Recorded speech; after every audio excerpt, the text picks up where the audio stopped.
Good evening, good evening, good evening. I'm Dr. Deborah Jenkins, your host for Black Talk Platform. We are coming to you this week with a wonderful panel of guests, and we are talking the NYPD Police Reform Plan. It's not enough that we can get a plan, a thoughtful plan from the New York Police Department, but where does it leave the community? How is it working? Is it going to work for the community? The presentation within the plan, is it something that the community can begin to trust again, if you will, the New York Police Department to do what they've been hired to do, and that is to serve and protect Black and Brown communities, because other communities simply don't have the concerns that we do. And so we want to look at the plan as presented to the governor of the state of New York, Andrew Cuomo, who has required a similar plan from every jurisdiction having a law enforcement agency within their towns. And this is what we're doing tonight. We're looking at the plan submitted by our jurisdiction. Everyone on my panel is a stakeholder. They are community leaders. They are community activists.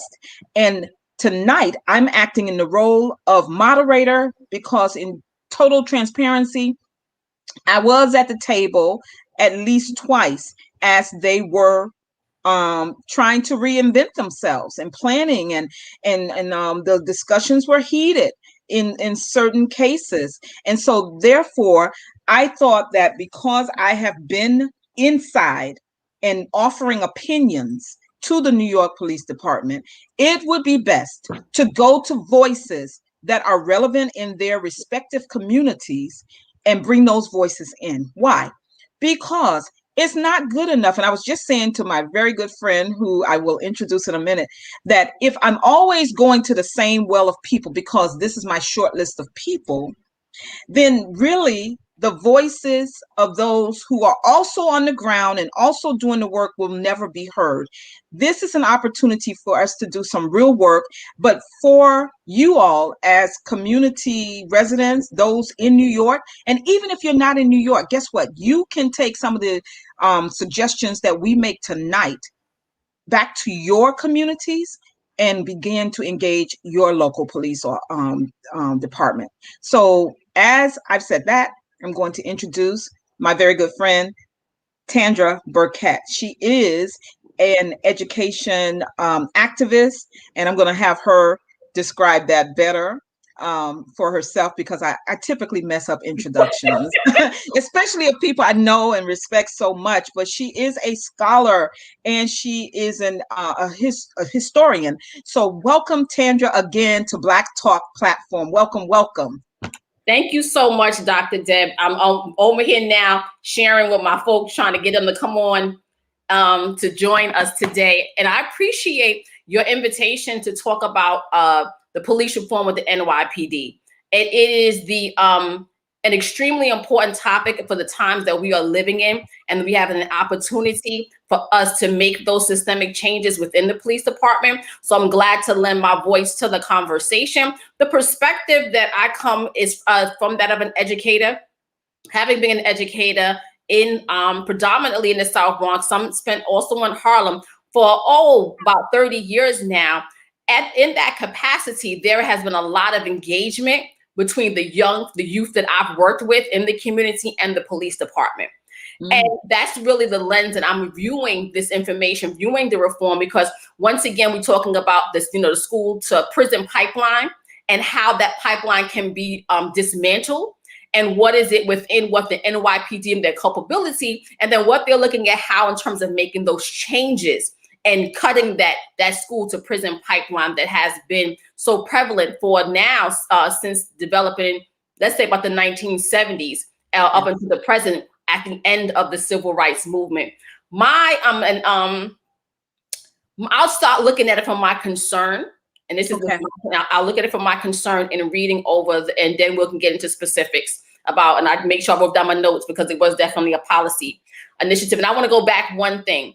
For those of us who are viewing who are not from New York City, New York City Police Department is the largest police force in the country, 35,000 police. So this conversation is so important because we set the trend in New York City. We have the ability, let's say, to set the trend, because if we are able to make the necessary transformers, I'm going to say changes because we can change back. And I'm saying that for a reason. If we can make the transformation in the police department in New York City, it could has the possibility of having a great ripple effect throughout the country.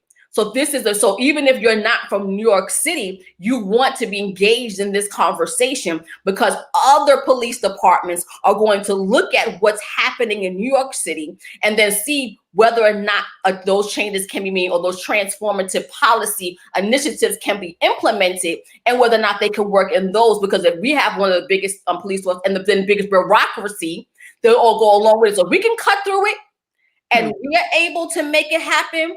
Then those who are social justice advocates, community advocates can say to everybody else throughout the country, if New York can do it, you can do it too. So it's so important for us to be a leader in that realm because we really need to zero in on the transformation that needs to be made in the system. I use the word transformation, and if you ever followed me, that is one of my key words. And I say that because from my historian perspective, there has been so many shifts with civil rights over in our history. Yeah. And I've said this before, post-civil war. We have things where we've seen the increase of Black people involvement and their status, and then we've seen the backlash where you've seen this downward, where you have, let's say, with segregation, and you saw that for 100 years of segregation, 100 years of lynching, and then you had the civil rights movement, and then you saw this increase of what Black people and people of color are being involved in the civil rights movement, gaining status. A lot of the conversations that we are having right now, and even some of the policies that we have implemented have been implemented before. And that's what's that's why I say I use the word transformation, not change. Right. Transformation is very different than change because we've seen it happen at the end of the civil rights movement. And you saw that you had all these changes that were taking place all around. This conversation about systematic racism, these conversations we have about policing are not new conversations. And then you see what goes on, and then you have the rise of the prison industrial complex in the 1970s, going into the drug war, and then you see this downward spiral with this massive blow up, this growth of mass incarceration beyond anything that we could imagine. And then we have where we are here today. So what does that tell us? That we have to take a critical analysis of these ebbs and flows that have happened in our nation as regard to racism, and then more specifically systematic racism, because if we are not paying that close attention to those things that have occurred, we are doomed to repeat ourselves. Absolutely. And that's my concern with the word not changes, because we've changed and changed back. Yeah. We've changed. We're talking of, we see, the election of President Obama in 2008. We've seen with Kamala Harris. At the end of the Civil War, there was talk about a Black president then. At the end of the Civil War, there were more senators in Congress than there are today. So we don't, but what Black senators Congress, thank you, that are today that are in Congress. So this is not necessarily new. Right. So we have to be very deliberate about transformation. A butterfly will never become a caterpillar again. Right. It will never become. That's a transformation.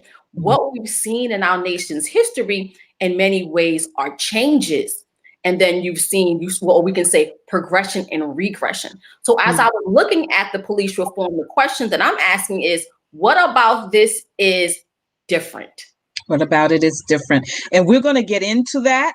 And I love that. As I introduce the rest of the panel, everyone will have the same opportunity to present who they are. And I respect each and every one of you. And I hope that the audience will also begin to respect you all, because you are all repeat guests. And I respect the work that you're all doing in your respective areas. And I think that for everyone listening, what Tandra said about New York having the largest police force, even in the world, I think in the major countries, we set the pace here. We set the standard in New York. And so that's why it's really important to hear from people who you don't always see doing the work, but they are out there on the ground doing it. And so my next guest, I'm gonna switch to Brooklyn because we're Bronx, and I don't want Brooklyn to feel left out. And so I'm going to bring on a good friend who hosts a podcast himself, a live, Mr. Tony Lindsay. He is the host and founder of the community town hall. It is not the town halls that you are accustomed to, where everything is planned perfectly. It is a place where community voices can be heard, and from any perspective. The topics are chosen collectively and he presents them. And so I'm happy to invite him on to Black Talk platform this week so we can get into the conversation about the police reform. Welcome, Tony. Hello, how are you? Hello there. Thank you for having me. How are you? Welcome. Why don't you do the same like Tandra did, so that the people, since we have a whole cross section of audience tonight from all 6 of us, why don't you tell them a little bit about you and your activism in your area? Well, I just like to look at myself as a guy who cares about his community first and foremost, which is why I created the community town hall, because from what I've seen, typically we tend to have a lot of representatives when it comes to media and main stage. And I think what's most important is that the community gets an opportunity to be heard. I think far too often we get left out of some of the most important conversations that affect our community. So, that's the primary impetus for me, even, creating the community town hall. I'm also a filmmaker. I'm also an entrepreneur, real estate investor, and I try to prioritize employing and uplifting people within my community, as well as in other areas, primarily with a focus on the young black children, because Yes. that's where my love is. So I'm also a volunteer educator, and so I do a lot. All right. Well, we're happy to have you here, and we love the emphasis you're placing on trying to build up the young people. And I think that's a lot about has a lot to do with what we're talking about tonight.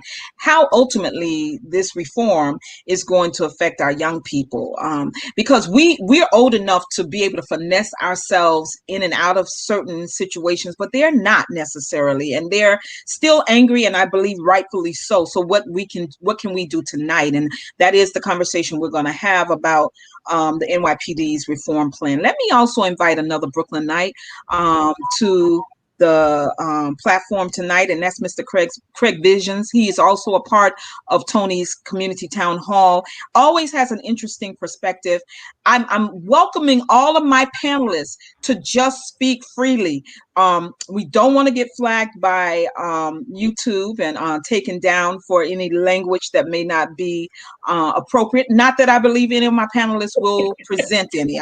Craig, please don't take that as I'm talking about you. Let me just bring him on and stop talking and bring him on. Because Craig, I was not talking about you. Welcome, Craig, and Hi. tell us about you. Good evening, everyone. I hope you guys can hear me okay. I've always had trouble with my audio. Everything is You're good. Yes. Okay, great.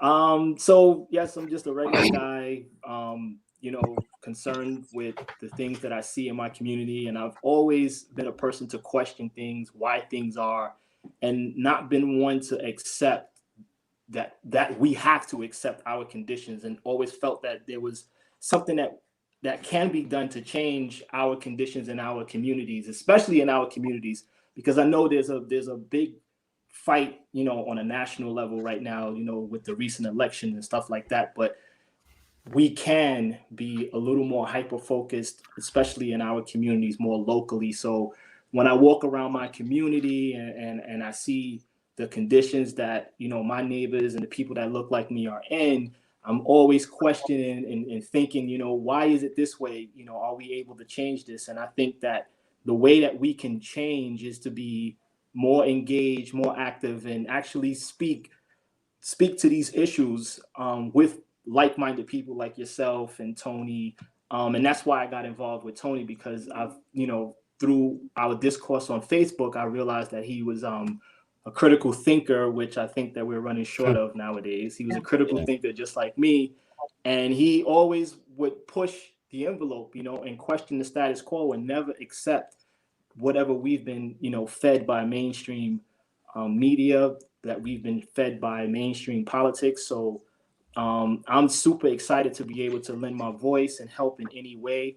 As long as we have a strong coalition that is willing to go up against that wall of resistance that is the status quo, I think that we can make some waves and start changing the discussion,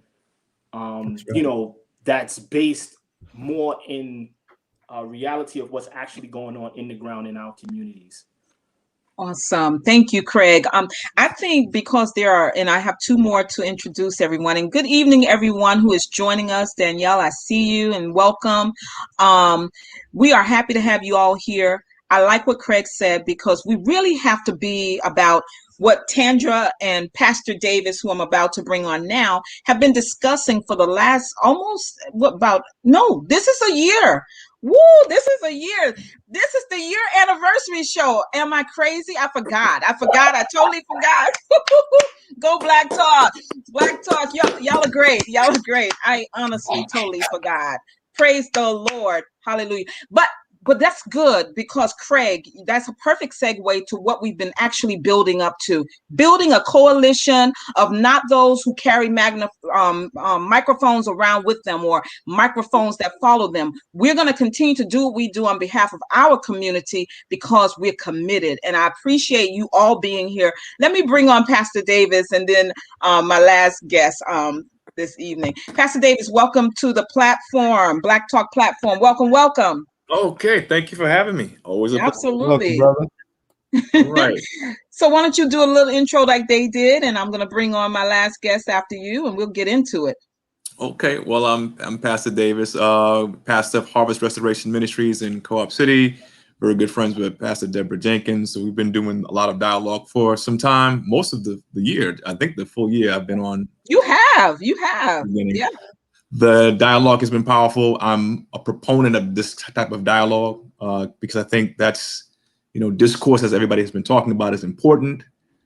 And discourse helps shape policies, right? Yes. But the more that we inform the public, the more that they can begin to do the things we're talking about in terms of engagement and taking action.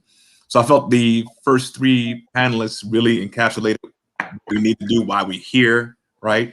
And again, I'm just here to add to the dialogue and then, help make it come into realities. And I think it's important, in addition to what everybody's saying, is that we have to document things, right? Yeah. It needs to be crystallized.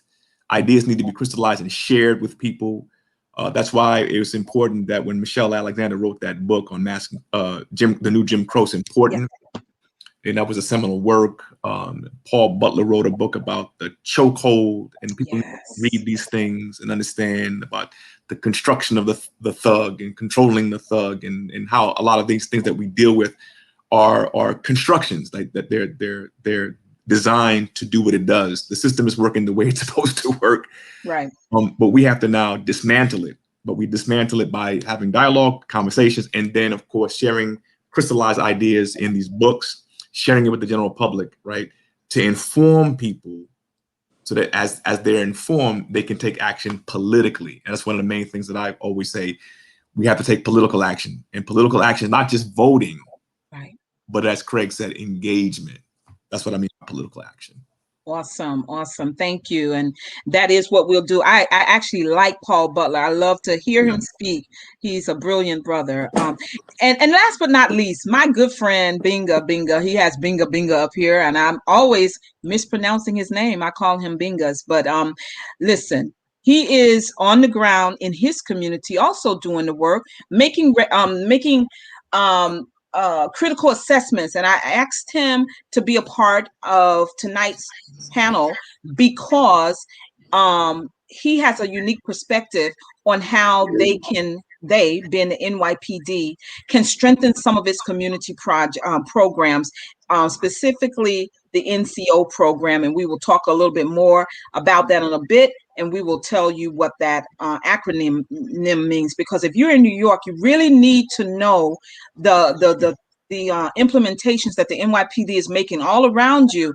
And these things will become important as we do seek to engage and hold them accountable. Welcome, Gbenguze.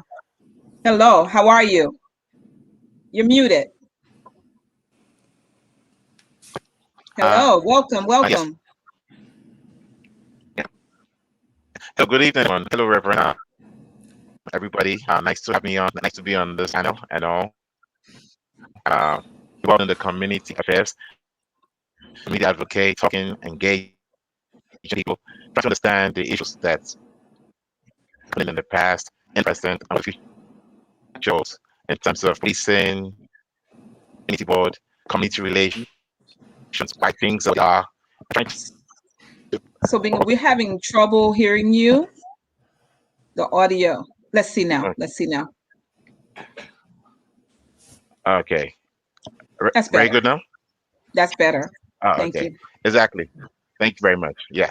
So I've been in the Bronx for over a decade plus, and just very involved in the community in terms of community engagement, working with people, talking, trying to understand why a lot of these issues are happening, and trying to see what role I can play to bridge the gap and provide my expertise as much as I can, because when we all come together as one, everybody wins. Amen. Exactly. Thank you. That's right. Well, look, you've heard from this wonderful panel. They are wonderful, and we have a lot to get into tonight. Welcome again, everyone. Deacon Sandra, I see you.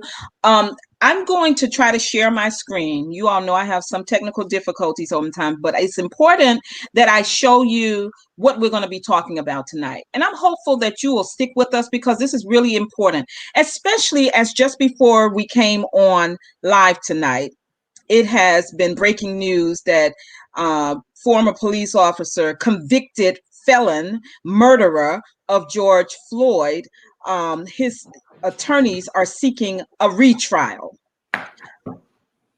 You can't make this stuff up. You just can't make this stuff up. So it's very important that we tune in, and we want you to hang out with us tonight as we go through this reform plan for New York City's police department. Let me try to share my screen. I want to pull out a couple of elements from the commissioner's cover letter, and then we're going to talk about, I'm going to highlight the issues, the sections of reform that they are focusing on in the plan. Okay, it is open to the public. If you go to NYC.gov, and in the search, put in the police reform plan, because it's going to be a little more difficult to find if you go straight to the NYPD link, but it's there for you all if you want to pull it up now as we go through it, or if you want to look at it later for historical value. But it is certainly a public document, and I'm going to try to share it right now with you. You may not see us, or you may not see me, but I just want to highlight a couple of things before I begin to ask them. Tandra, you're going to be up first, because I believe the first bullet point is about the relationship to poverty, I believe. Let's go see.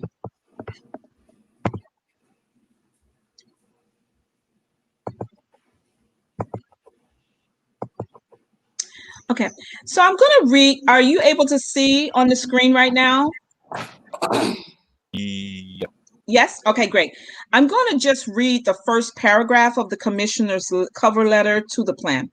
It says, the killing of George Floyd last year in Minneapolis was shocking and reprehensible. It amplified difficulty but necessary conversations about race and the policing profession.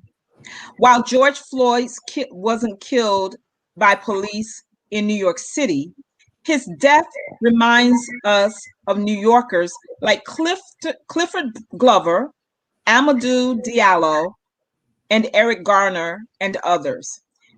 I specifically wanted to read paragraph 1 because Clifford Glover, for those of you who are unfamiliar, was a 10-year-old murdered by a detective by the name of Thomas Shea back in 1973. The child had not done anything wrong. It was a horrific case. It's on the internet. If you just put in Clifford Glover, you will find the case. Now, I have to make this very transparent statement. I am not sure if it's a coincidence that Commissioner Shea and the detective who killed Clifford Glover are related. I'm just not sure. When I was looking up the Glover case back in the summer, I could not find a relationship connection that they just share. At this point, I'll just say they share the same last name. But it's certainly moving and eye-opening to me that he would mention Clifford Glover. And so there may be a relationship. I'm just unsure of it. Let me skip down past Mr. Davies from the CCRB, his cover letter, and get to what we're going to find in the New York City Police Reform and Reinvention Collaborative Draft Plan, Part 2. It's Part 2 because they released it in 2 parts. The first part is also on the website. You can view it, and you will see that they've added more meat to this Part 2. So the areas that we're trying to get to tonight are these critical areas that they've looked at. It says the city offers Part 2 of the New York City Police Reform and Reinvention Collaborative Draft Plan for comments. The below proposal builds on and complement the 36 proposals released on March 5th, 2021. The new proposal outlined here are organized by the 5 critical themes introduced in Part 1, and they are the decriminalization of poverty, recognition and continual examination of historical and modern day racialized policing in New York City, transparency and accountability to the people of New York City, community representation and partnership, and finally, a diverse, resilient, and supported NYPD. That's the part. I mean, all of them are parts that we're going to discuss tonight. But let's start with the decriminalization of poverty. I've asked Tandra to take the first stab at that part because we know that a lot of times people fall into criminal activity because of their proximity, meaning their lives being lived in poverty. It just happens to some people. But the problem is that poverty itself becomes over-policed. The problem is people who are living in poverty are not seen as humans by those who are over-policing them often. And so the NYPD, as well as all law enforcement, has to do a yeoman's job to overcome this bias in policing poverty so that we can move from a place of how poverty or those who are living in poverty are viewed by those who are supposed to serve and protect them to a place where it is truly decriminalized. So Tandra, tell us about your research in reading the plan and what elements that they're proposing that you believe will be beneficial to the community and move us towards decriminalization, or is it pretty wording? Okay, so I'm going to go back to something that you just said, Deb, that kind of segued into one part, and I'm looking at my phone because I have some notes. But I'll be brief because I know we have 6, people to share and talk, so I'm going to be brief as possible. The key word that I said from your introduction was the word humanizing poverty, and I think that is really important, and that lends in that perspective of how do we humanize poverty from the perspective of the police department? And the question is, can that be done simply through policies? Because one of my, and I just was going to the criticisms of the policies is, and the question that I asked was, policies will not end the racism, only building relationships through education. And that's one of my criticisms of what I saw, was that there was not a substantive component of building relationship between the police department and the people in the community. And it will not be done. Now, policy changes are necessary, but you can, as we already know, and I think Dr. King mentioned as well, that you cannot, policies will not change someone's heart. Policies will not change how you see me. It will hold you accountable for how you treat me, but it will not have a long-lasting effect, because how I feel about you and how I see you will still be consistent because of that reason. I have to stay. I'm sorry. I was trying to give you the screen, but okay. Oh, okay. I was saying, I thought I did some. Listen, did my Wi-Fi go crazy? So the question then is, in looking at it from that perspective, and trying to recenter my thought, is that policies will result in accountability, but policies will not change how the police see those people who are living in poverty. And that is why this is pervasive countrywide, because it's not just, and we've seen these anecdotal videos of police treatment of white folks that have been, that may have been accused of committing a crime. And for some reason, we've seen over and over again restraint. We've seen restraint with weapons, with guns, with knives, with fighting. The police have been able, in these anecdotal videos, have had the ability to restrain themselves and de-escalate the situation. So can we say it's simply training?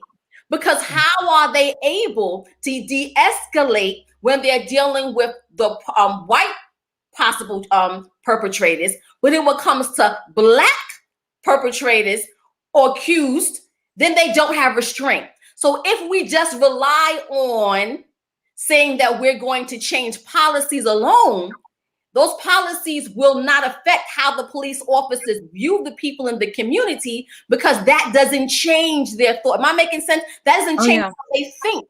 So when I reviewed it, one of the things that I mentioned is, how do we change how the police department, especially directly in the district where I'm in District 15 in the South Bronx, which according to the last census, which is being updated, is the poorest district in the country. The median income is the poorest district in the country is the South Bronx.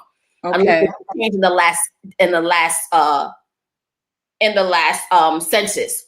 And understanding that, how do we change how the police see the people? If they look at the people, as you said, that they're not humanizing the people, which is part and parcel to racism and systematic. Part of racism was to look at people of color and say that they were not human. And that is a remnant of that. So they treat the people as though they're not human. They treat, even if it's which concerns so many of us, they even treat the elderly and the children as though in many ways they don't have respect for the elderly people of color or even the children.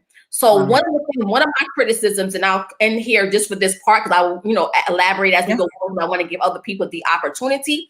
I feel like, as though it's also from my perspective as an educator, there should have been a more substantive component about building healthy relationships. When we get to know each other, we don't treat each other the same way. When we become family orientated, community orientated, neighborhood orientated, and village orientated, I'm not so quick to shoot you dead, because I don't see you simply as subhuman. I don't see you simply as a criminal. I see you as a human being with the same value that I put on myself and my own family. And I'll stop there, because I know that, and I have some other comments, but I'll give it when we come second time around. But I think that is very important, because we criminalize people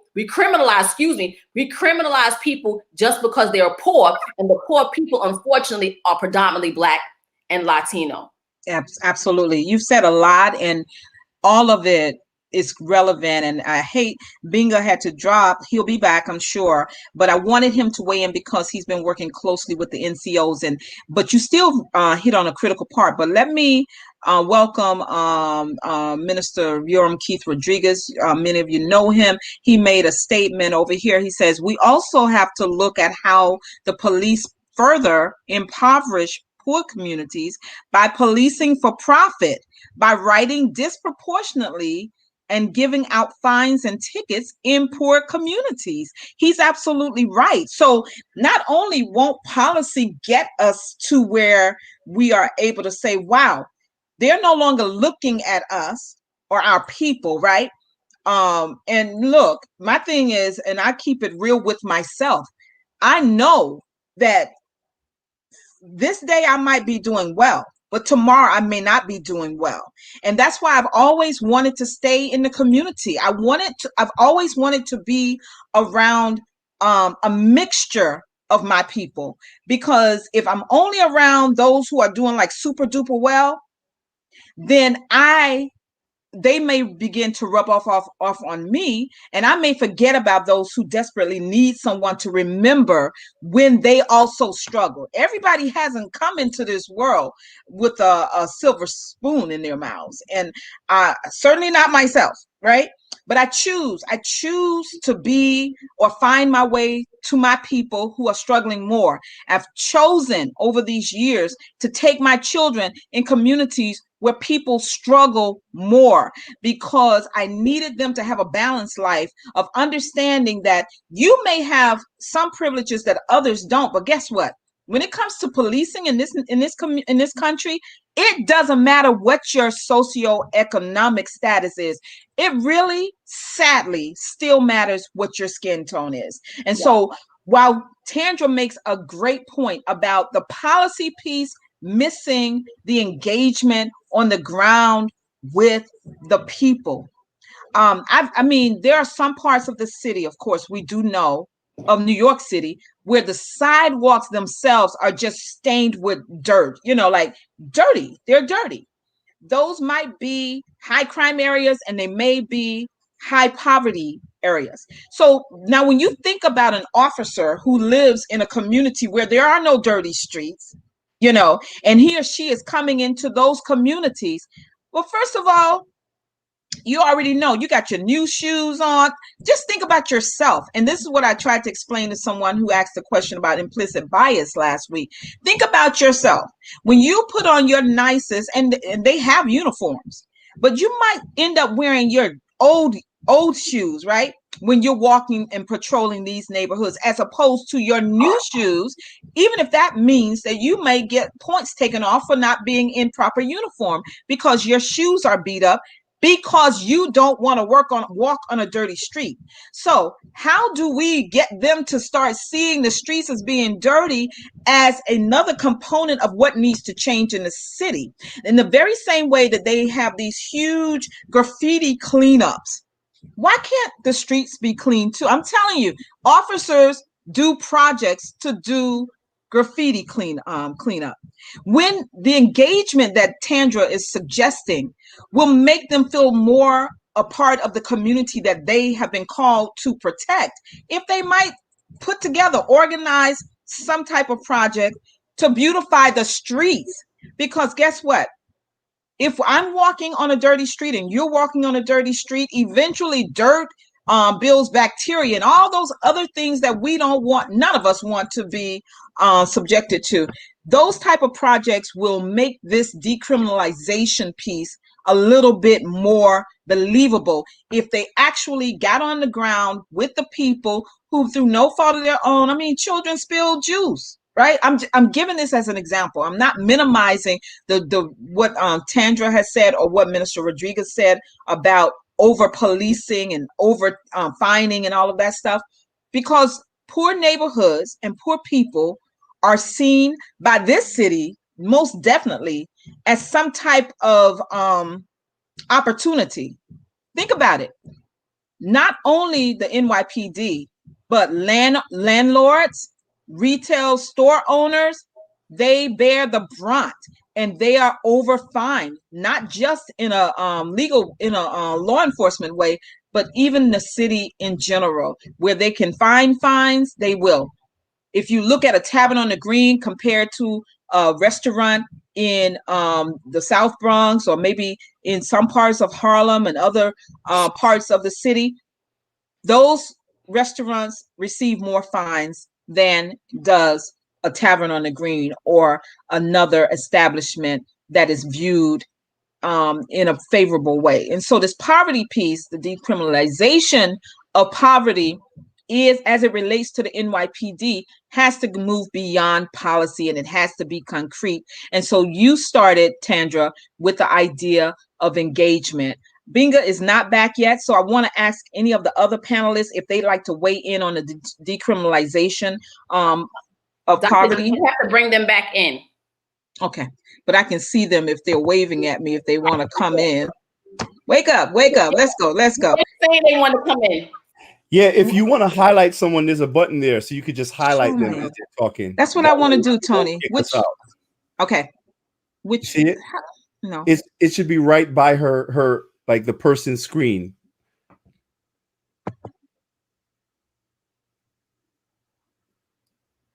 Oh, I think I see it. Oh, there we go. Hi. Thank you. and then hit it again. Hit it again. Now I have all three of you. Okay, great. Hey, look, Latrell, that's Jermaine. You all, Pastor Davis and I know him well. We are working on that tell me what you're working on so I can share with everyone. He's saying he's working on that. I don't know if it was my example that I used, but I want to know so that I can shout out the work that they are doing. And he works for our local council member, Kevin Riley, who was also on this show in its nucleus. But now he has been elected to office, and he does a lot of good work in our community. So we're going to wait to see what Jermaine has to say. But do either of you want to add to, and Craig, you're there too. If either of you want to add to what Tandra was saying about the decriminalization, please jump on in there. Yeah, well, I was just going to say that it's really expensive to be poor in New York City, especially, of all places. And I think something that we need to understand, I think when it comes to the decriminalization of poverty, right, we have to understand that it's more than policing that needs to be addressed when it comes to that. And I think that poor neighborhoods, they're basically the revenue stream for local governments, police departments, and alike, whether it's through tickets, whether it's through just police officers' presence. So what needs to happen is that the conditions that lead to poverty have to be addressed before you can address the police departments and their presence in certain neighborhoods, because the conditions that lead to this poverty are what require, according to the system, that heavy presence of police officers. That's what justifies this overinflated police department as it is. You got to justify the hours. You got to justify the money. You got to justify everything. So, I mean, it's a much bigger context that we have to look at. So I get it with the, the little community program. The police wants to come and paint the side of a building with the kids or whatever it is. But where are the programs? Where are the actual social programs that need to be placed into effect in these communities to address those issues? So police officers don't have to do that. It's great to have a good relationship with police officers, but that's not really their job, right? So I'm not trying to use my taxpayer dollars to pay police officers to come and paint the building or the graffiti over there, when that money can be properly allocated to programs to address those issues that lead to the poor conditions that you see in poorer neighborhoods in New York City. The fact of the matter is there's a lot of profit in poverty for a select few, and it is very, very expensive for those who are impoverished. You know what? I want to jump in real quick. I'm going to push back on something that you said, Tony. Okay. I understand that, from your perspective regarding saying a police officer painting the graffiti, and that may not necessarily be his job. However, what do we do regarding building community? How does it become our community? Those kind of ways of building relationship, when it becomes our community, we are here together. As long as there's a polarization within the communities of poverty communities of color, where there is an us and them mentality, where the police don't believe that they are part of the community, I can answer that. These policies will just become more. Every time we make a policy, there's a counter policy. Every time there's a policy that goes in place, just like we did with voting. They had the whole thing with the voting. Georgia, it was phenomenal. What do? Counter it with new policies. What happens is that as long as we don't build relationship, as long as we don't break down the systematic racism and how we think and view each other, they're just going to come with new policies. So I build it that how do I learn to get along with you as a white person and a black person? We have to build relationship. So it's not just about job, or it's not just about policy, but we have to go to the core of it. And the core of it is about building relations. Otherwise, we're just going to repeat the same thing that you're saying. If you read it and you did a history and you know, this has been happening over and over again. That's what I said at the beginning. So what do we do differently? It can't just be another policy. Right. And well, decriminalization isn't just about policy.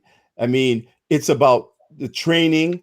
It's about the selection process of officers. It's about the psych exams and the criteria, and it is the criteria that leads you to make the decision to hire certain types of police officers. I'm not in the business of, nor should any black person in an impoverished community be in the business of trying to make friends with a racist. I can't have a nice relationship with you to convince you that I'm worthy of being treated as a human being. Therefore, when you have police departments that serve as an occupying hostile force in certain neighborhoods, I don't think the solution is let's try to figure out a way of holding hands with these people that hate us. I don't think that is the solution. Let me finish. Hold on. Let me finish. Please let me finish. I don't think that is a solution. I think the solution lies in the selection process of who you are placing in these neighborhoods, so the onus would not be upon us in the first place to get these people to do the jobs that they were hired to do. There's a CPR on the side of police cars: courtesy, professionalism, and respect. Those are things that they do not practice in our neighborhoods. Therefore, the onus is upon them to do right. The onus is upon the people who are hiring these officers to set that standard in play, so that we don't have to continue to be forced into this continuous process of trying to figure out how to make things work better with these folks who keep coming in and beating up our kids and violating our civil rights and murdering us. No, that's the problem that I believe that we tend to have as black people. We're always trying to appeal to I guess a moral compass of people who don't really have morals. When it comes, now I'm not saying all police are bad, but when it comes down to it, you have so many police officers that are doing so much bad in neighborhoods like mine. Where are the good officers to stop those police officers from violating people in our neighborhoods? So until we see something like that, I don't think anyone can tell me that the solution to building a better relationship with police officers who are violating our rights is to just act a little nice with them, play nicer with them. I don't think that's something that is. I think you overstated my comment, because none of what you said was what I said. I wasn't talking about your comment. Oh, okay. I didn't know that whether or not you were referring to mine specifically, because that is not the perspective that I was sharing. The perspective that I was sharing is that if we understand racism and the core of racism, we are doomed to repeat ourselves is if we continue to just put policies and procedures on top of it consistently. It's like putting a Band-Aid on a gash. It is progression and regression. And I'm not sure if you've heard the beginning of the program, but that is something that I shared. If you analyze it historically, we've been here before. These policies and things that you are mentioning, they are not new. They're not new things. So then what do we need to do differently to break the cycle? We are doomed to, here we go again and again and again. So what do we do a break? I'm not talking about a kumbaya. And I know that you don't know me, because if you did, you know that I'm very aggressive when it comes to racism. I'm very aggressive when it comes to how police treat us in our community. So I want to be really clear about that. I don't want you to misrepresent my point.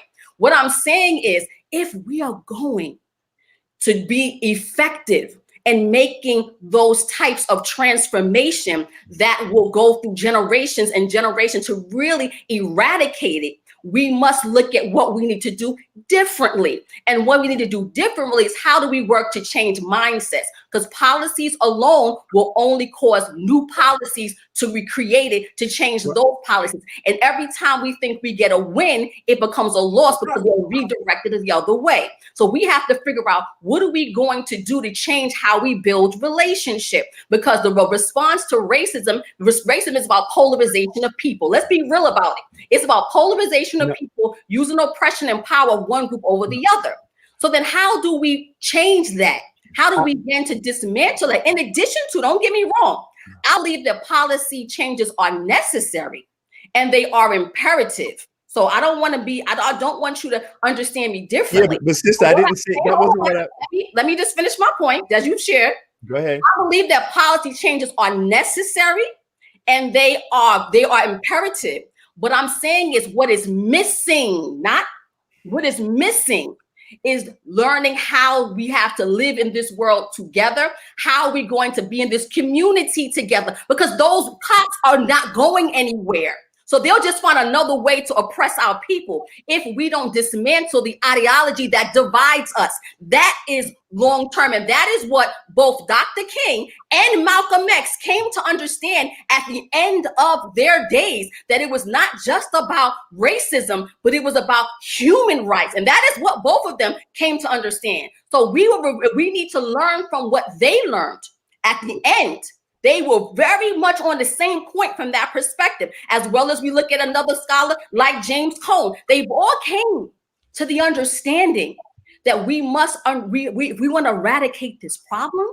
We must look at our humanness. And that's what, back to Dr. Deb saying, that we have to humanize poverty so that we don't look at people like they are less than, but we look at people like they're people just like us. And that is not kumbaya. What I'm saying is that is a generational solution, not a stopgap. Okay, I'm going to give Tony an opportunity to. I'll respond. I'll try to make it, and we'll move on. Yeah. Okay. Number one, you cannot humanize poverty to someone who hates people in poverty. That's number one. In order to change the ideology of police departments, that specifically requires getting people with a different ideological view to be members of the police department, which goes directly to the hiring process and the selection criteria for officers.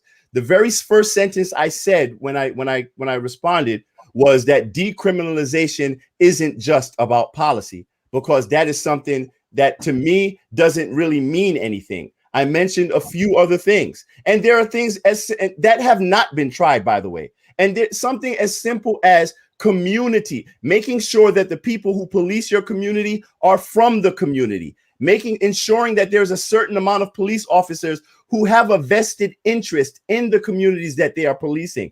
That has not been tried. And if we've learned anything from history, in the historical context of policing, then we should know that policy and retraining and being nice is not something that changes a hostile force that is against you, especially when it comes to a system that is primarily a white supremacist system. I'm just telling you the facts of what we have seen throughout history. I have not seen anywhere in history where Black people have achieved liberation, their goals of freedom, or getting the foot off of their neck by trying to convert or be nicer to people who are harming them.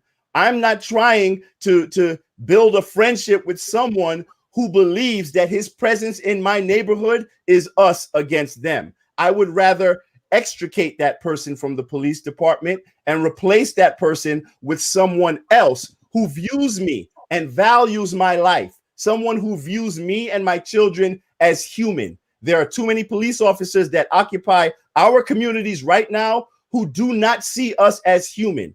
And when you're looking through the eyes of a person who is looking down on someone because of the color of their skin or because of the amount of money that they have, then that is a person that should not be a police officer. Okay. Wow. I love the back and forth and the heated exchange, but it really brings me to 2 points. Tomorrow, and I know I've said this for like the last 3 weeks. Last week I did the show by myself. I said it. I think the week before, when both Pastor Davis and Tony were on the show, I said it, or may have been 3 weeks ago. I'm not really sure. But what was interesting to me, and I hear you right now saying the same thing about eradicating and changing out, getting rid of those who don't see us as human in the first place. I agree with you, Tony, but you and Pastor Davis are two well-informed Black men, successful in your own right. You are able, as Craig said about you earlier, to critically analyze what is and what isn't. But when I asked both of you, I am so sorry. I'm so sorry. I don't know what that is in the background. But when I asked hold on, I'm so sorry, everybody. Excuse me. There you go. Oh. Okay, great. So so while Dr. Deb, I'd like to have the opportunity just to respond. I believe that the policy changes that you mentioned, Tony, have to be in conjunction with engagement, not separated from. I believe that those policy changes that you mentioned are vital and necessary. So like I said, I don't want to be misrepresented in my comments. I think that it's important. But what I mentioned to Dr. Deb earlier when we were sharing is that the police department seems to be able to learn how to do this de-escalation and learn how to have these, correct behavior when it comes to their encounters with white people. So exactly. When it comes to their encounters with Black, my point is that it's not about policies. It's about how they see the people. And that's what I'm trying to say. It's not about changing the policy or not. I agree with you. That's what I said. I agree. They know how to treat white assailants differently than Black. Same training. Yes. Well, we said we need to be retrained. Well, why is their same training allowed them to humanize white people and not to humanize Black people? It's the same training, but they know how to have restraint when it's white people, but not restraint when it's Blacks. And my question is it not just the training or the selection or those things, but it's also how they see the people that they are policing. And you cannot legislate or policy how we see someone. That only changes how we see someone and how we are re-educated. Okay, we got some reverb. I don't know whose that is. Texting. There's a lot of echo coming from you. I don't know why. Is it good now? It's good. So what my comment simply is that I get you, and I understand that as a stopgap measure, which is something that is being said. But if we're looking at long term, that's the only thing I'm looking at from that perspective. And long term is that obviously they understand the difference when it's a different color of skin.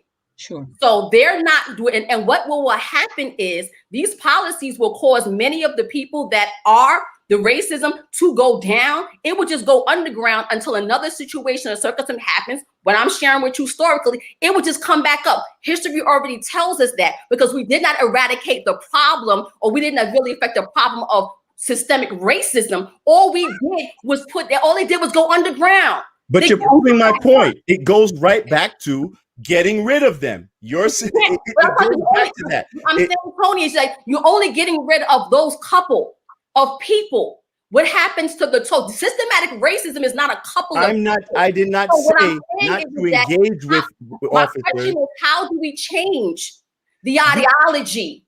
You cannot change. You cannot change a racist. You cannot change listen. I'm sorry. Well, you don't. Okay, cool. You don't have to agree. But history has shown us 400 years has shown us that you cannot change the ideology of white supremacy. No, I don't agree with that. Because You don't have to. why? Because everything that was constructed can be deconstructed. And see, by getting rid of the cancer, by cutting out the cancer that infested. 400 years is not the totality of human existence.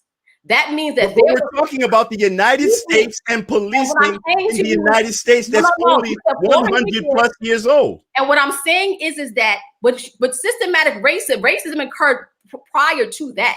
So what I'm saying to you we're is talking about policing. We're talking about policing in NYC. We're talking about a racist system of policing which was set up as slave patrol. I fully understand that. Which was set up as a system guys, to protect white do me a wealth. favor.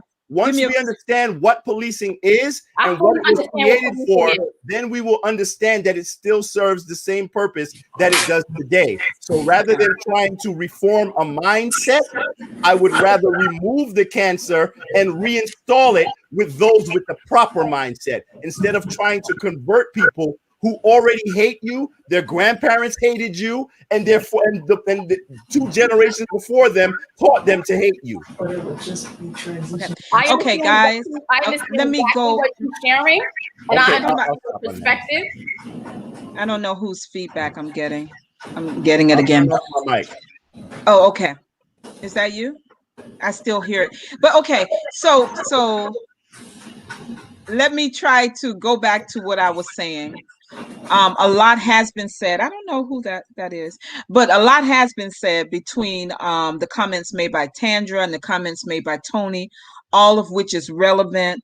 What I wanted, before my background noise entered into this conversation, what I was about to say is I'd spoken to both Tony and Pastor Davis a few weeks ago on this same platform, and I was talking about exactly what you're saying, Tony.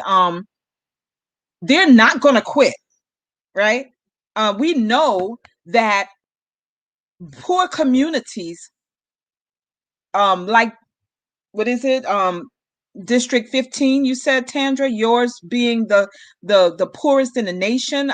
It's mind blowing, right?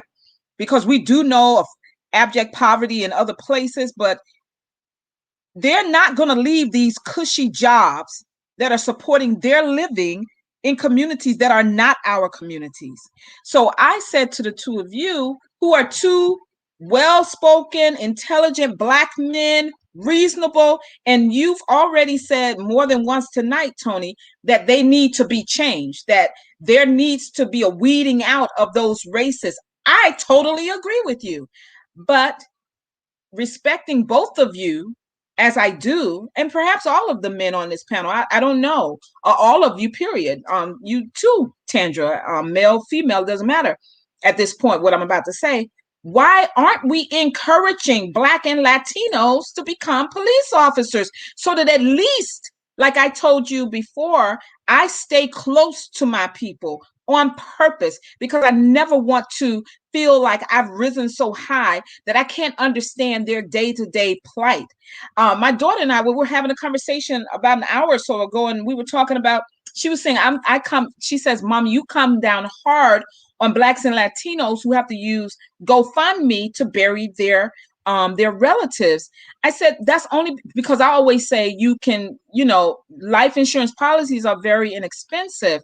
And I say, if we just pass up one fast food meal, like I always use the Chinese food restaurant as my example, but there are many, then we won't have to do a GoFundMe. And GoFundMe isn't that old either, but it's just a vehicle that we've been able to use to bury our dead, right?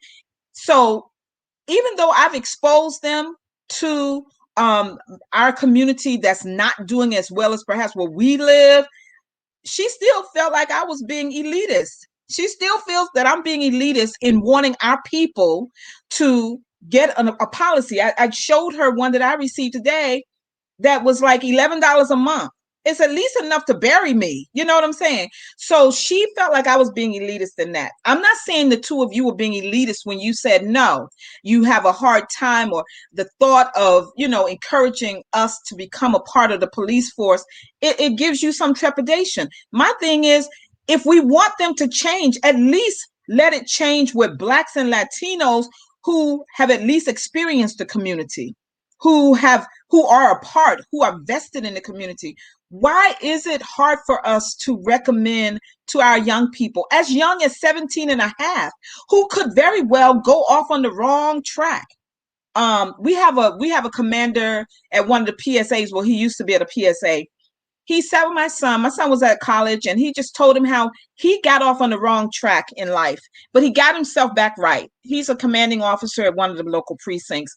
Why can't we why don't we feel comfortable recommending to our young people who are under 35 and under, right? 17 and a half, to go into the police department, because that to me will begin a groundswell for the change that moves beyond the policy piece, Tandra, to the practical piece, Tony, of us caring about and being invested in our communities. So it's rhetorical to the two of you, so I can bring the others into the panel, and you two can come back in after I've heard from them. Pastor Davis, what say you?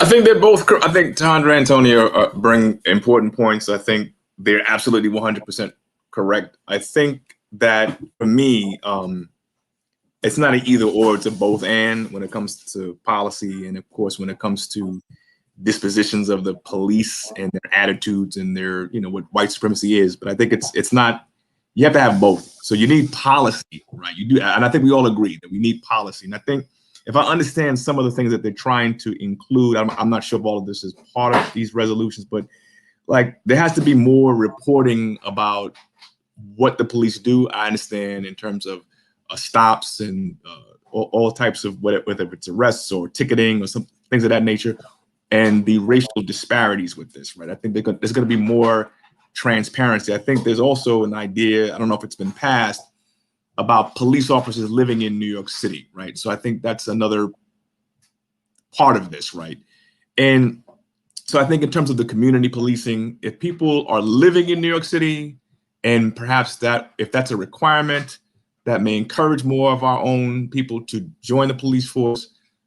But the point is that I think both have to move at the same pace, right? Because listen, you need to have policy to hold people accountable, right?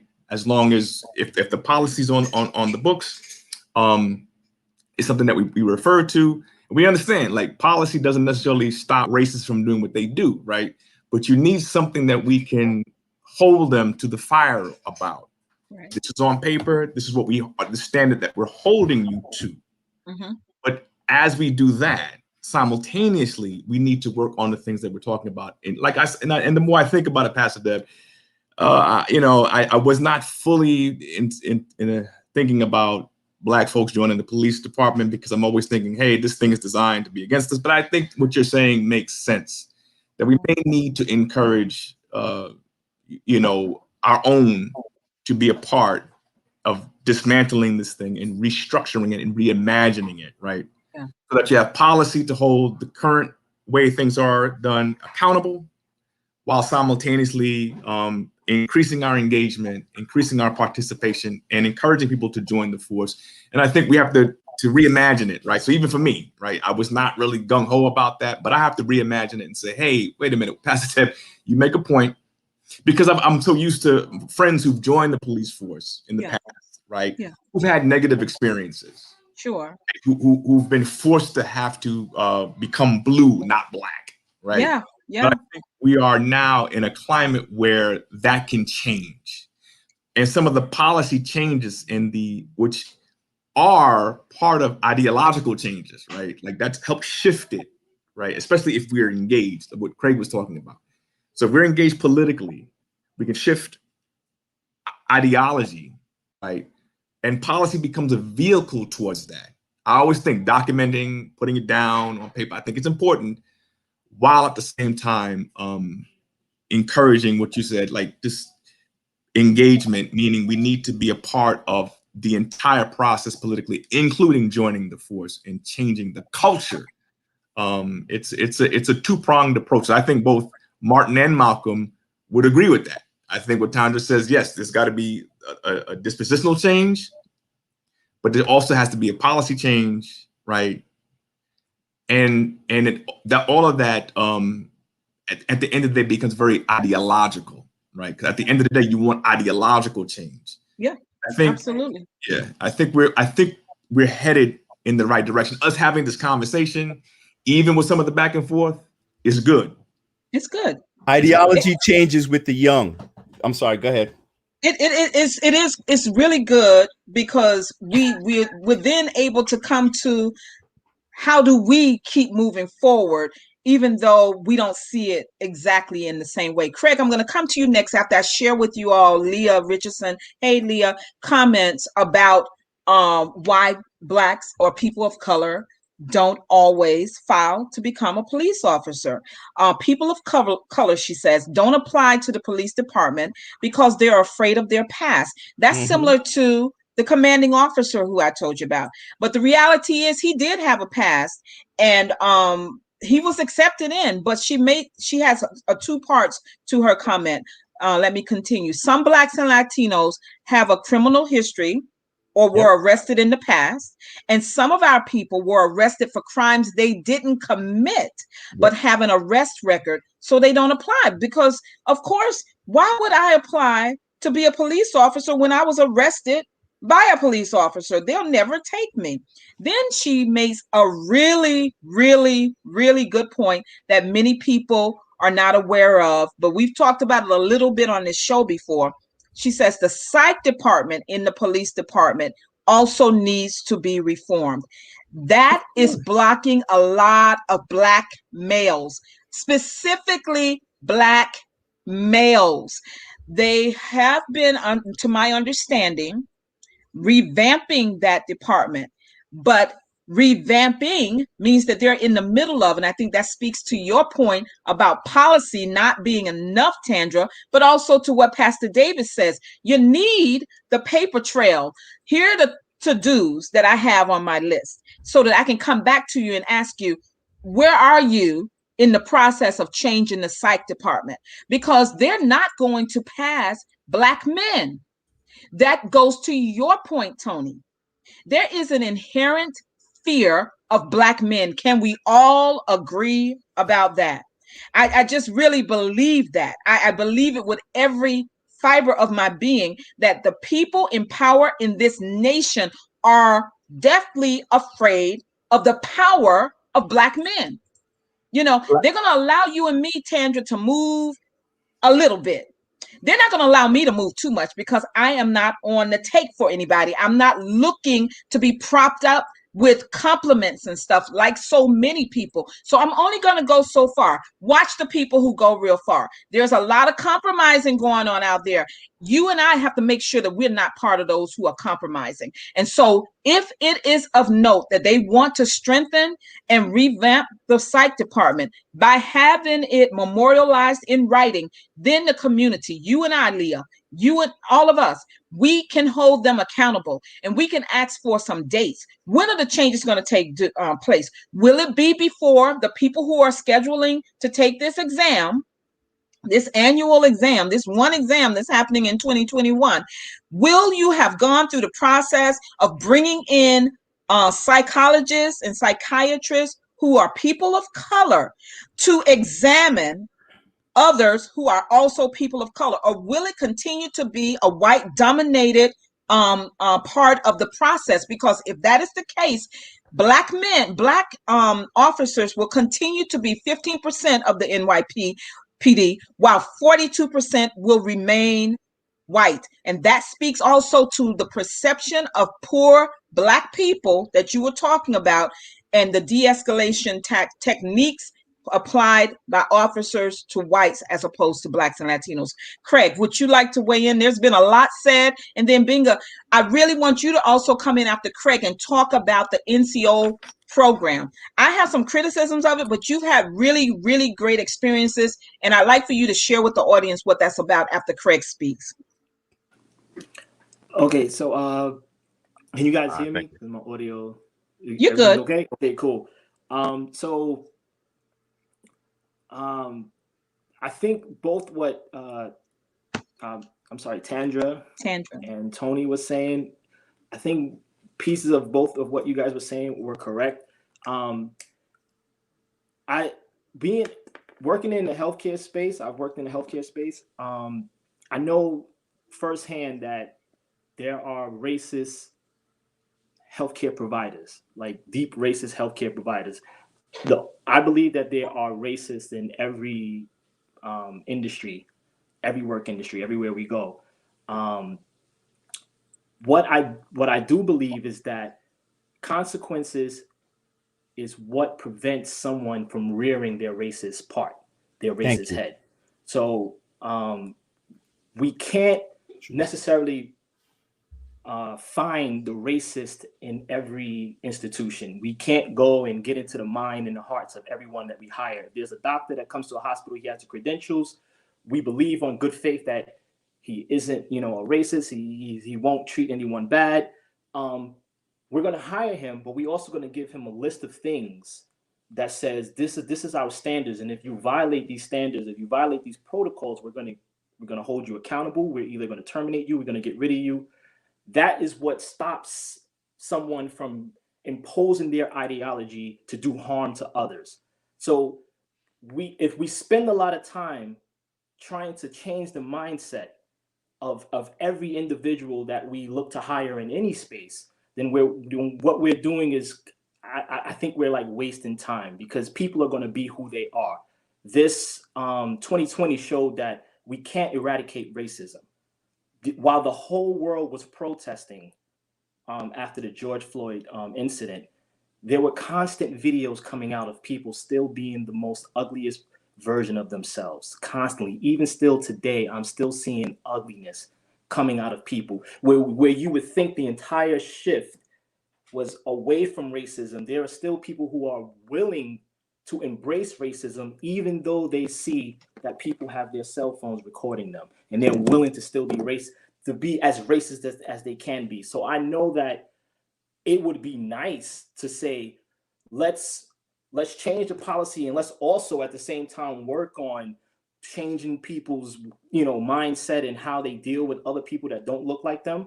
But at the end of the day, the quickest way to achieve a shift in behavior is to add the consequence piece. We have to strengthen that piece. You have to give consequence to, okay, you're a racist, you have bad intentions toward people who don't look like you, and you are a police officer. Well, here's the consequence of you acting out on that racism. Here's the penalty for you rearing that racist head of yours while you're on the job. So I think that is the key piece to changing behavior.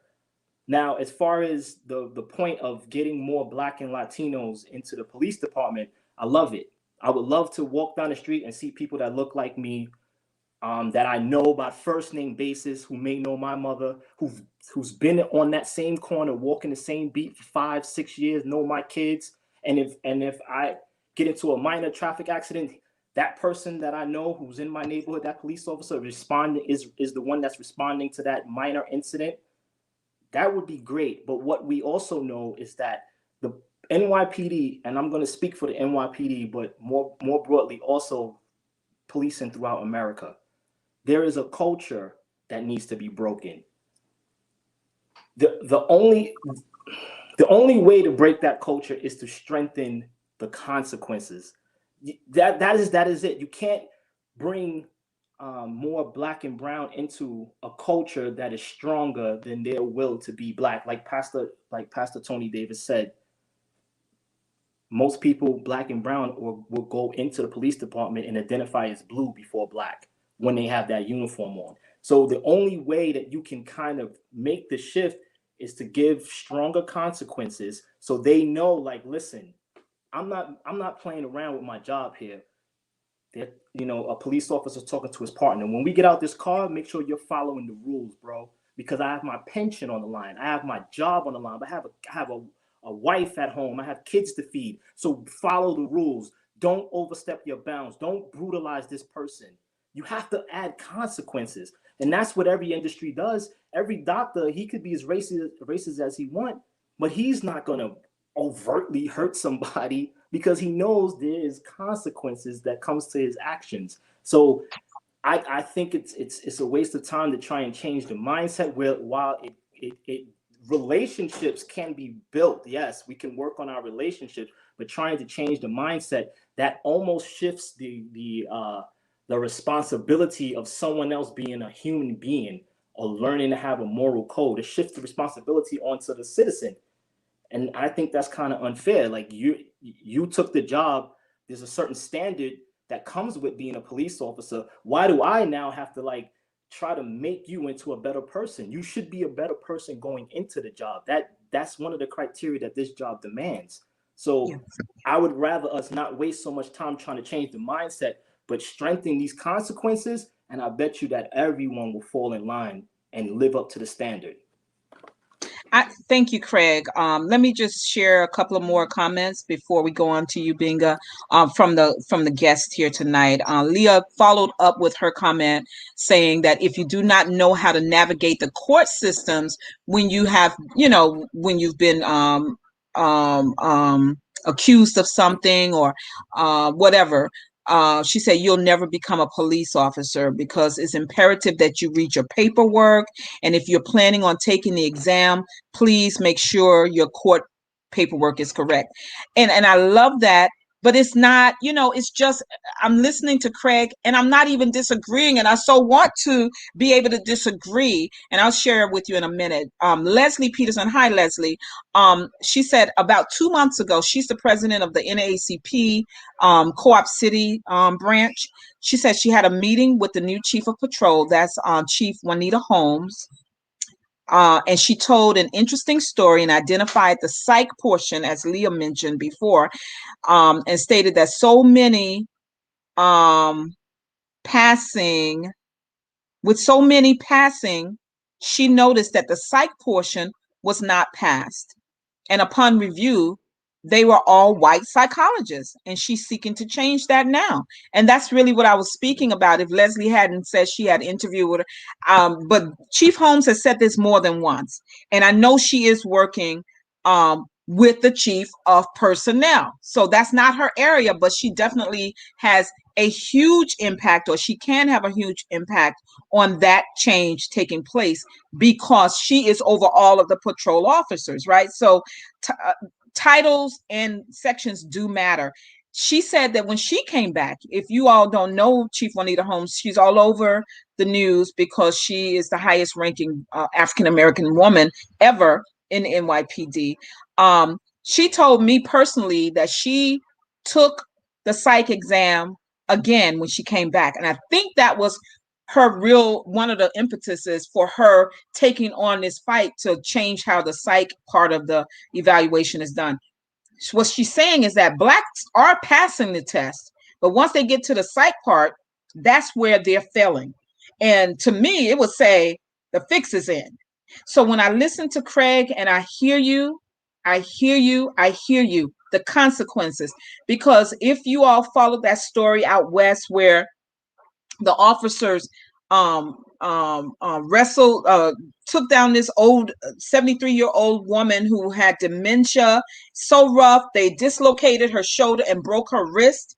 Guess what happened to them? No consequences. Three of them were able to resign. So I hear what Craig is saying, but here's the thing, and it goes back to what Tandra has said before I be quiet and listen to you, Gbenguze, because I really want to know about your experience with the NCO officers.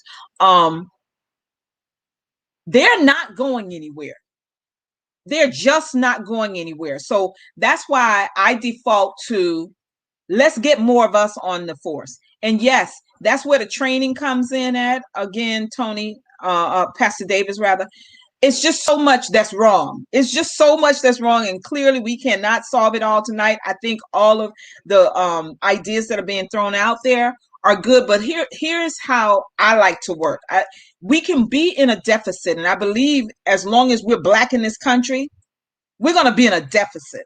So how can we without forgetting about the 90%. I always talk about the talented 10th and how those so-called talented 10th have forgotten the 90%. You have to be very deliberate about caring about your people beyond people who can impact your life personally. You have to care so much about them that you're willing to go where the greatest need is. And that's how I live my life. And yes, I'm preaching a little bit because that's how I would like for others to be as well. Care about your brothers, care about your sisters. When I think about what they're doing in Georgia, I'm just not as upset as many are. Why? Because I think about how we always, as Black people, have taken lemons and made lemonade. So they're closing, so they're shutting down the polling sites. They have made it a law. They're shutting it down at 5 o'clock, right? Everybody knows when election day is. If you're not off because the government says you can be off, or it's not a holiday at your job, guess what? Save one of your vacation days for election days so that you can get in there. I'm just saying we have alternatives. I'm not saying that we shouldn't fight for fairness. I'm just saying it should not stop us from progressing forward. Show them, like we always do, rise to the occasion and go beyond what racist systems try to limit us to. That's all I'm saying. It's just something to think about. Gbenguze, please enlighten us about the NCOs. They are called what? Neighborhood Coordinating Officers, right? The program you told me last week. Yes. Is 6 years, about 6 years old. Please share with us. Sure, not a problem. Hello, everyone. Excellent points and discussion. How I stumbled upon it was in my neighborhood in the Bronx. There's a lot of speeding. I called 311, called the precinct. They usually will send a car. So I had some time off and I decided to investigate that why was there so many speeding. I went to some elected officials, didn't get any response. I went to the community board before they finally looked into it. So it was through that process that I started, happened to know someone at the precinct, and we were talking, and they said, hey, there's something called Build the Block program. I'm like, what is it about? They said, it's the way the program works is based on the geographical location of an area. So they break it down into alphabetical orders, into sectors, sector A, sector B, sector C, sector D. And for each sector, 2 officers are assigned to each sector. Those officers are to engage people within that area in terms of what's going on, traffic, crime, robbery, everything. They have their business card, cell phone numbers, any issues. Instead of me calling 311 or 911, I can reach out to the officer directly, email them, take pictures. This is an issue. Could you look into it? And normally they will respond back or get involved with it right away. So this was a pilot program that was initiated by Chief Rodney Harrison, who was the chief of department. This is one of his many big projects. He's very big on this, and something that they expanded citywide. I know, but I realized that the NYPD, there's a part of they have some very good programs, but unfortunately, they're very poor in marketing them. So a lot of times you see a lot of gap in miscommunication, in communication, in how they engage people. So that's how I got to know about the Build the Block program. And since then, it's been quite good in terms of my experience with it. The officers who are assigned to it, I know, and it's been so far so good based on my experience. Okay, so that's a possible program. And here's my critique of the NCO program, which I believe Chief Holmes is also trying to work with Chief Madry, who is over community affairs, to revise. Here's my thing, and Pastor Davis, since we both live in Co-op City, tell me if you and I see Junius Williams is also joining us. He's saying more NCOs and more people of color who are NCOs. So our first NCO, we have 2 NCO officers. Pastor Davis, just let me know, yes or no. Are you familiar with our NCO officers? Okay, so he said no. Junius, Leah, Leslie, I know Junius, you are familiar with our NCO officers. Anyone else who is from New York, if you can just put in the comments, yes, if you are familiar with your NCO officers, they are in every precinct. Oh yes, you just had them, Leslie. I forgot, I was at that meeting.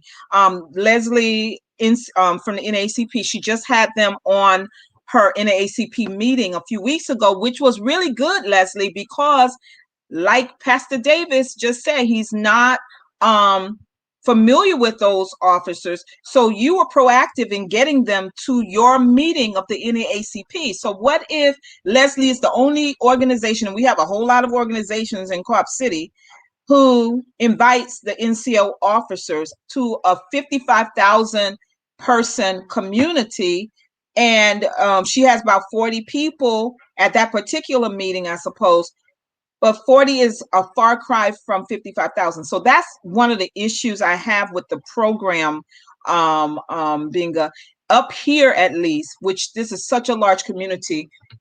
I know the NCO officers, but the majority of our community does not. They do a lot of work to try to get the information out about their unit. I feel like there's some conflict between them and the community affairs officers. Do you panelists, do you all know your NCO officers? Panelists. Pastor Davis already said no. Tandra, Craig, Tony, do you know your I can't hear you. You're muted. You're muted. No. Do you know? Can you hear me? Yeah. I met the NCO, but have been unsuccessful in engaging after that. Yeah. And I think that's a part of the problem, is that they're there. We know they're there. And you said that they have a problem marketing themselves, right, Binga?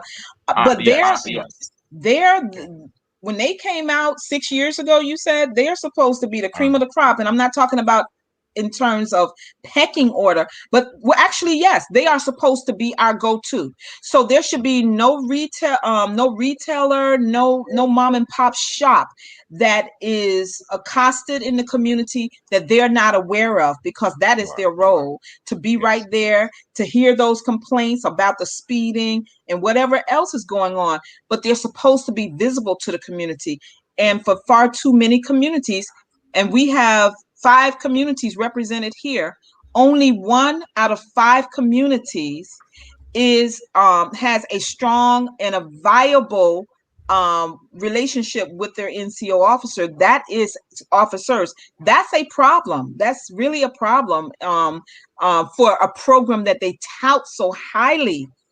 And I tell you, I still go to the community affairs officers for what I need, even though I know that the NCO's role is to be there. That's a problem. So when we talk about the sector officers, so you basically in the community, you have your NCO officers, that's 2, partners. Yes.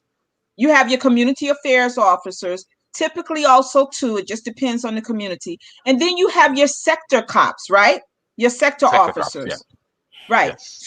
So that's at least 6 officers that each community is supposed to be able to go out to. If there's someone from the NYPD or someone who has greater knowledge than I, please put that any correction that needs to be made from statements that I'm making in the comments, so that we can make sure that the community is well informed. But that's at least 6 officers, right?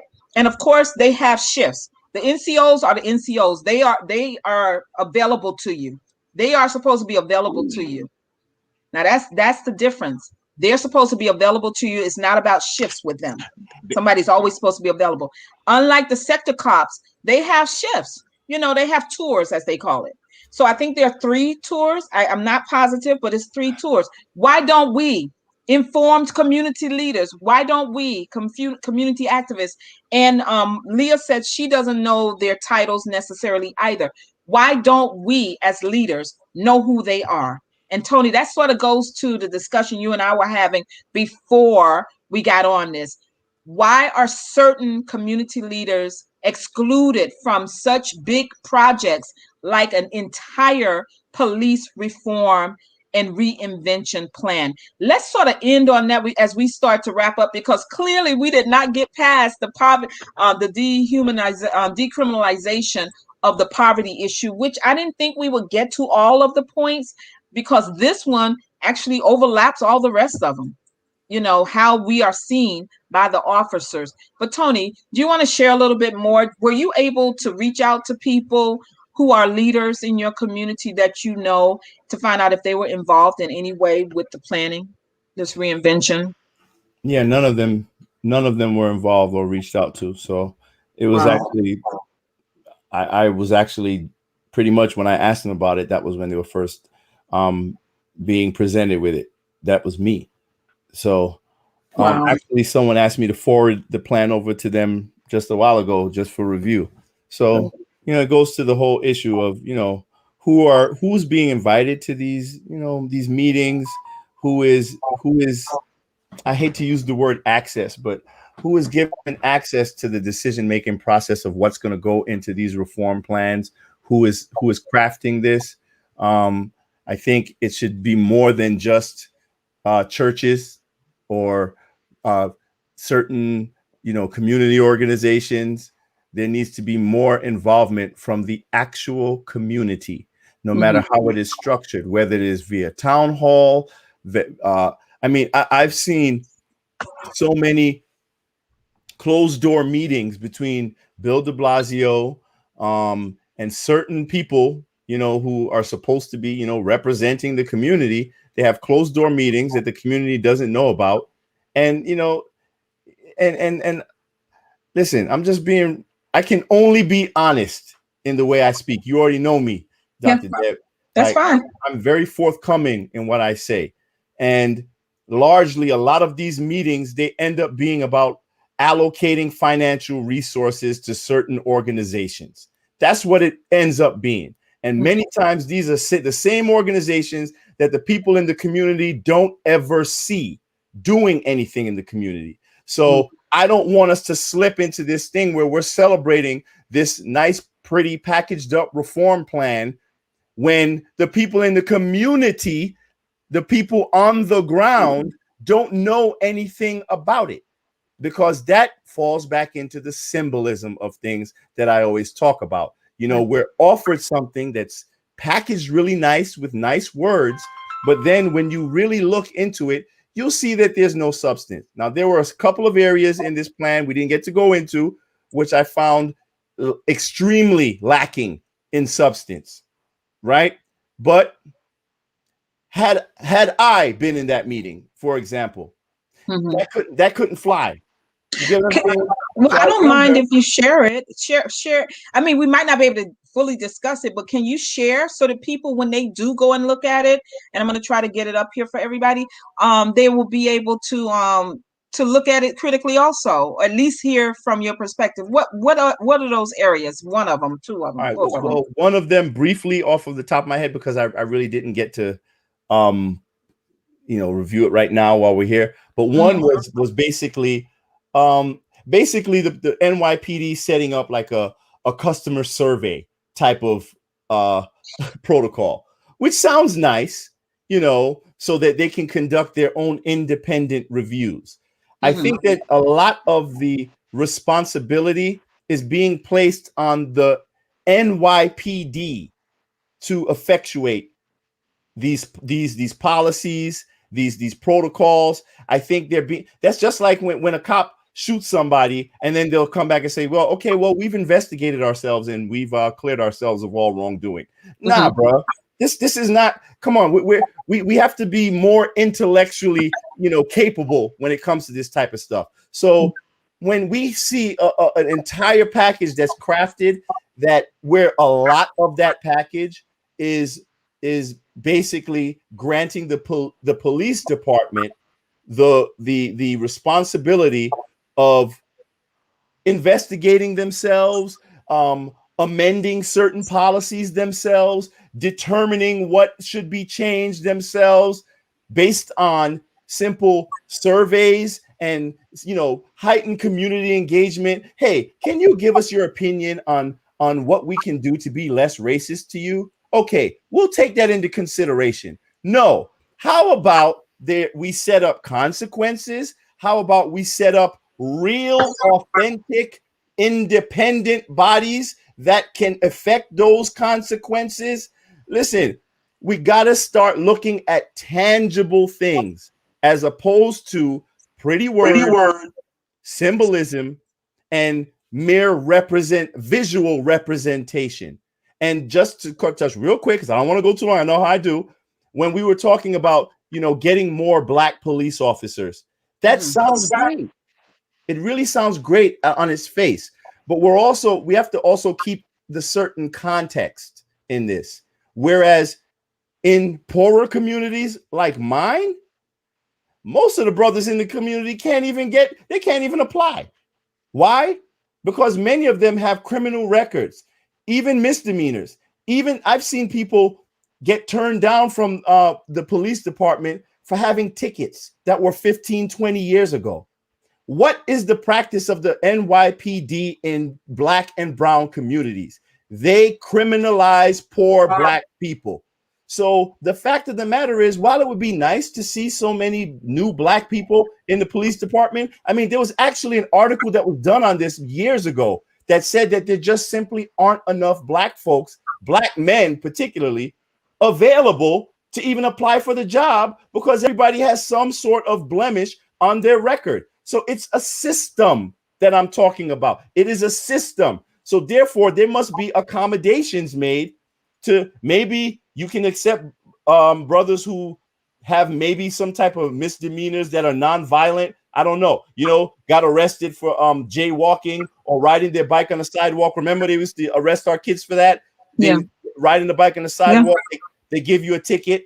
You don't respond to the ticket. What happens? You get a warrant. What happens with the warrant? You get arrested. And if you try to complain, you're charged with resisting arrest. This is commonplace in the Black community. So if you're not a person who is educated in your rights or someone who is going to have the wherewithal to fight the charges against you, you're going to end up copping a plea to something and you're going to walk away with a stained record. That is the facts. This is what happens to young Black men in our communities. So even if we wanted to, there's no way we're going to be able to fill up the NYPD unless they change, what did I say earlier? The criteria for the hiring process. So this to me is a to-do for us as community activists, but I also wanted to say what, hey Neff, she's saying that they're supposed to take misdemeanors as long as they're not drug related. Supposed to, I know that. But then listen, and that's the thing, because the process is so non-transparent, they can tell you that it was because of a ticket, right? But it probably was because of the psych eval. You understand what I'm saying? We don't know that it's primarily white people who are giving psychological evaluations to Black people. Yeah. They ask you questions like, would you arrest your mother if you saw her stealing from something from the store? Like, it's so crazy. And what they're looking for, in my opinion, from what I've heard from these psych exams, is they're looking for sociopaths. So it's about changing policies to ensure consequences and making sure that the consequences are implemented. That's where things are real, because we know they police white people different than they police Black people, just like Tandra said. We know that. So if we know that this is the culture, then moving forward, everyone else that comes into the department, they must know this is how it goes. And there must be consequences, like Craig said, at the end of the day. And so it's a lot that goes into, I think, the hiring process. I think you should even be educated. I think you should take certain classes to become a police officer. Maybe certain books you should even read, like The New Jim Crow by Michelle Alexander. There are certain things I think that should be inserted into your brain as part of your training as a police officer. So whether you like Black folks or not, at least you're exposed to it. And we know, people can change. I don't want to say people can change, but repetition has a way of affecting people. When you teach someone something, it has a way of sticking. But I just think it has to be more than just good engagement with people. It has to be the training. It has to be the teaching, has to be the requirement and the protocol for getting the job. And they have to do something about changing accepting black folks. Oh, last thing. Oh my God, I'm so sorry. Was with the community policing, with hiring people from the community. The way they propose to implement that is by offering bonus points to people from the community who take the test. So if you got an 80 on the test and you live in Nassau County, that would equate to an 85 to a 90% if you live in, let's say, East New York, Brooklyn, where I am. But that's not good. Don't grade people on a curve. How about you just set a certain requirement quota of black officers or people from certain communities that will be there, as opposed to giving them a leg up when they're probably not qualified to be a police officer anyway, if they couldn't even pass certain tests. I mean, I think to that, and I'm going to move on back to Tandra, down to Gbenguze, Craig, and then Pastor Davis. To that point about the curve, I think the reasoning goes back to what you said as to there not being enough black men in particular for them to get enough applicants. And so that's why they resort to letting people be from wherever in the state. But not an intellectual curve. You shouldn't, why impose an intellectual curve? Because that somehow it implies that we don't have the intellectual capacity to pass the exam just like anyone else. Well, is it an intellectual curve or is it a residency curve? It's an intellectual curve on the grading of the multiple choice testing.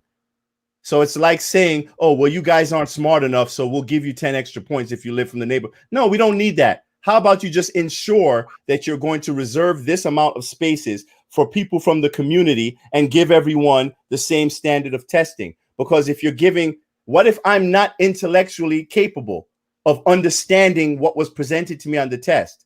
So you're just going to give me cheat points because I live in the neighborhood? I don't want that either. I want a capable police officer, black or white. I'm not sure, and I'm going to definitely, now I'm real curious because it sounds like it should be equivalent to a veteran's preference, not anything having to do with the test per se. If you make an 80, you make an 80. They can't change the scoring, right? That wouldn't be fair. They do that already. What do you mean they do that already? That's something that they've been doing already. They want to make it to actually pump it up on steroids. Okay. Read it. So when you get a chance, just review it. But yeah, I will definitely. Currently, I mean, that's what they do. They grade people from the community based on a curve. On the testing, they give you an extra 5 points. Okay, that's crazy. Okay, all right, Tandra. Where are we? So I just wanted to, and I know we're closing out in terms of my closing comments. At the top of our conversation, the question was asked of the analysis, and I began by discussing what I thought was missing. I did not disagree that the things that were mentioned by Tony was something that was not necessary. My comments were what was missing. And what I shared that was missing, one of the things, not all, one of the things that I felt was missing was the engagement piece and building the relationship and having that component. I feel as though when we look at, and I want to use an example just really briefly that is not part of policing, just to share my point. Why are we in 2021 still talking about voting? We had a Voting Rights Act. We had which someone can say was legislation or policy change, but we're still talking about voting in 2021 because of the systematic racism in our society, what is continued to be this warfare back and forth. With Shelby versus Holder, we went in and pulled a lot of those things that were put in place, like you mentioned, accountability and policies were repealed. That in 2021, we're still talking about voter suppression. And that is my argument as it relates to the police department. And what we're talking about here is that if we only look at policies alone, it will be repetitive.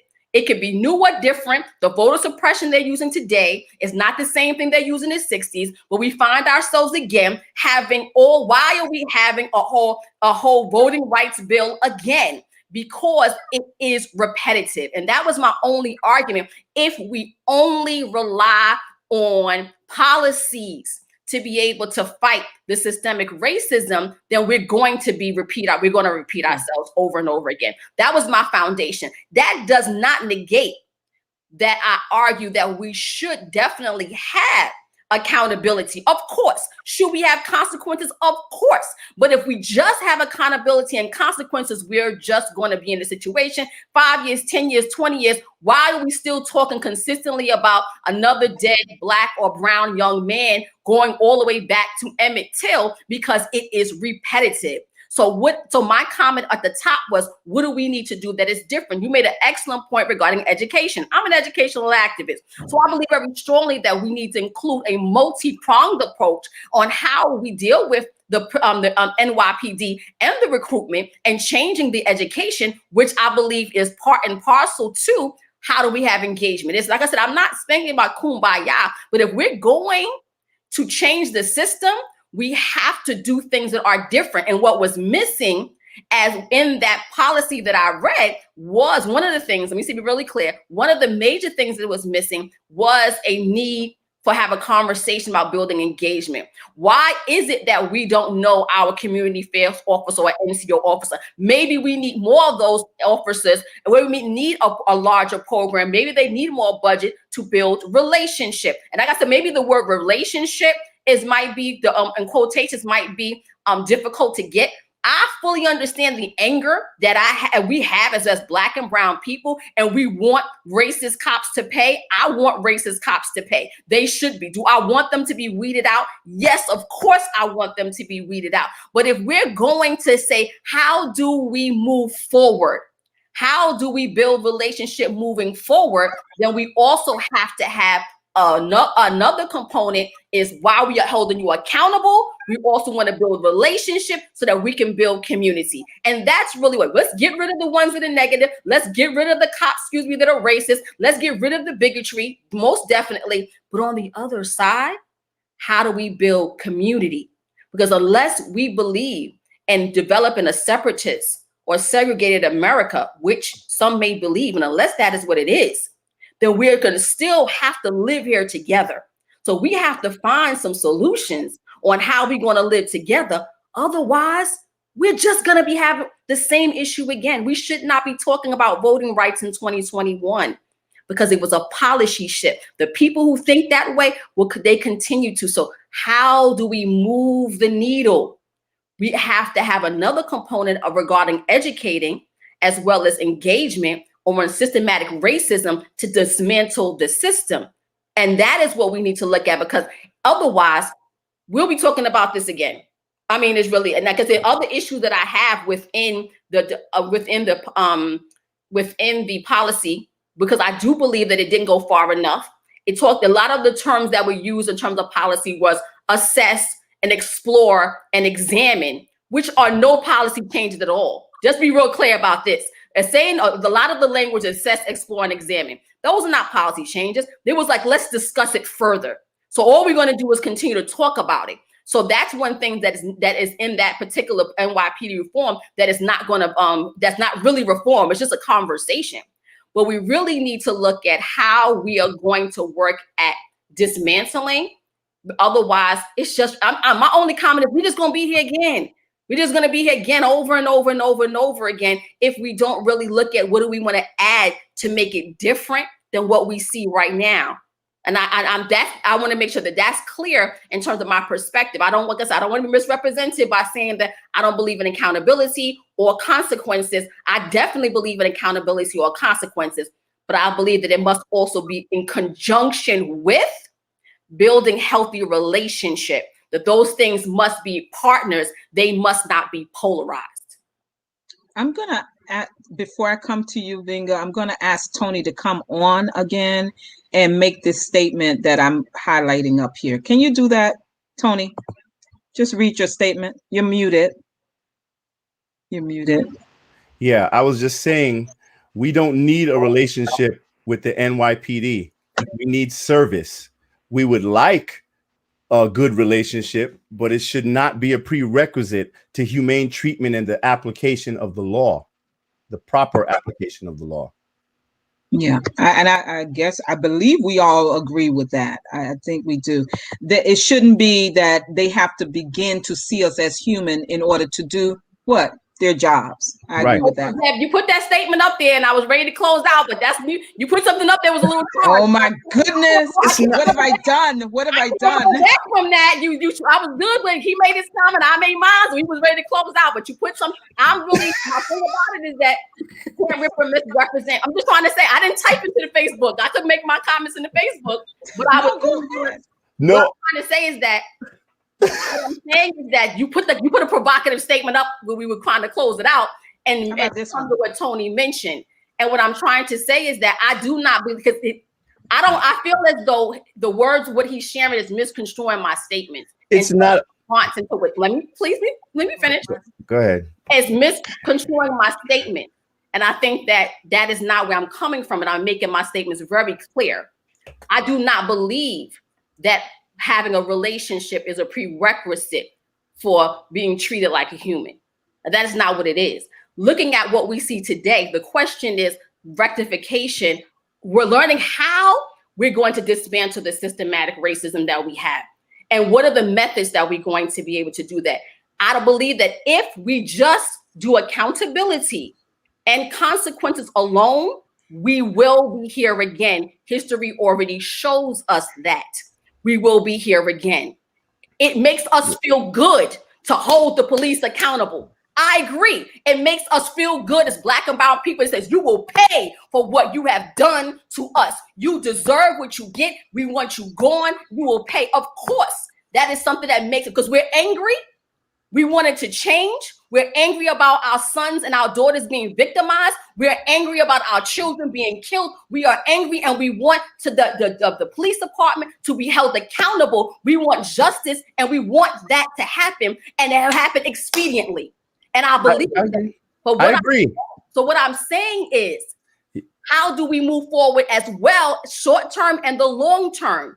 In the long term, we must have a pathway to dismantling, because if we don't have a pathway into dismantling the systematic racism in our society, it is doomed to repeat itself. 400 years is 400 years for a reason. It is 400 years because we have yet to dismantle. We have not had a pathway dismantling. We have only have a pathway where we're going to find ways to Band-Aid, put a Band-Aid on put a Band-Aid on the gash, put a Band-Aid on the gash, put a Band-Aid on the gash. I'm not interested in continue to do that.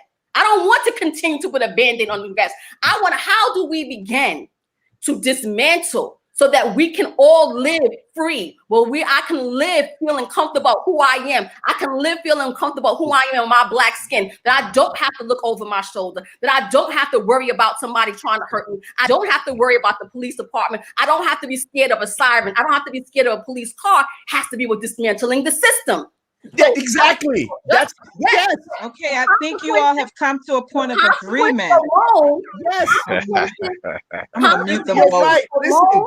Consequences and accountability alone will not dismantle that. I agree. We know that. We have to find a pathway to be able to dismantle systematic racism. The system. Yes. Consequences is necessary. Consequences are necessary. The system doesn't operate based on relationships. The system operates based on consequences. You cannot change the system. Okay, all right, guys.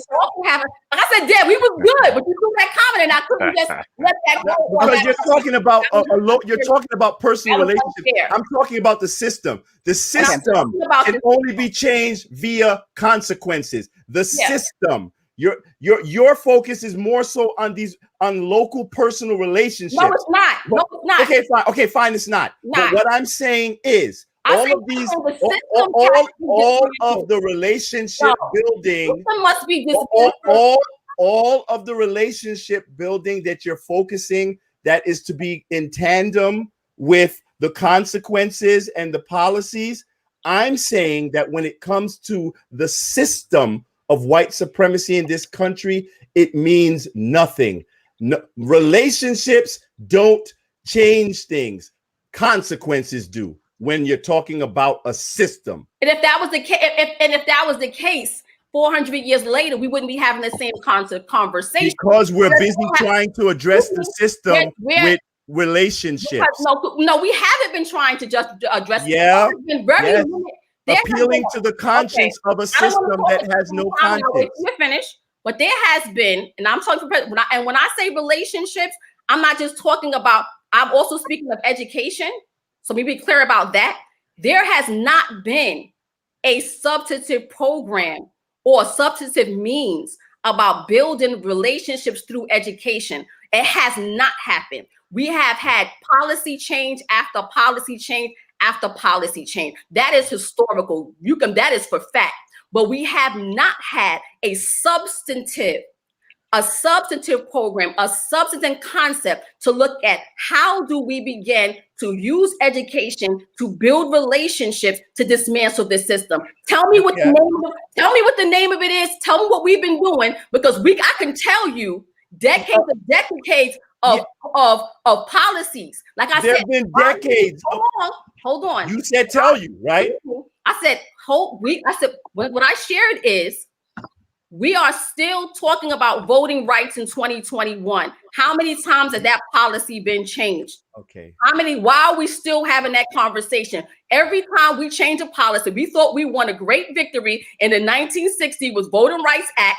And there we go again. Shelby versus Holder comes. Boom. They changed the policy. Boom. We're right back where we started from. Boom. We had a great win. Boom. Now you have them coming around and changing the voting suppression and doing it again, because policies can always be removed, dismantled, changed, distorted.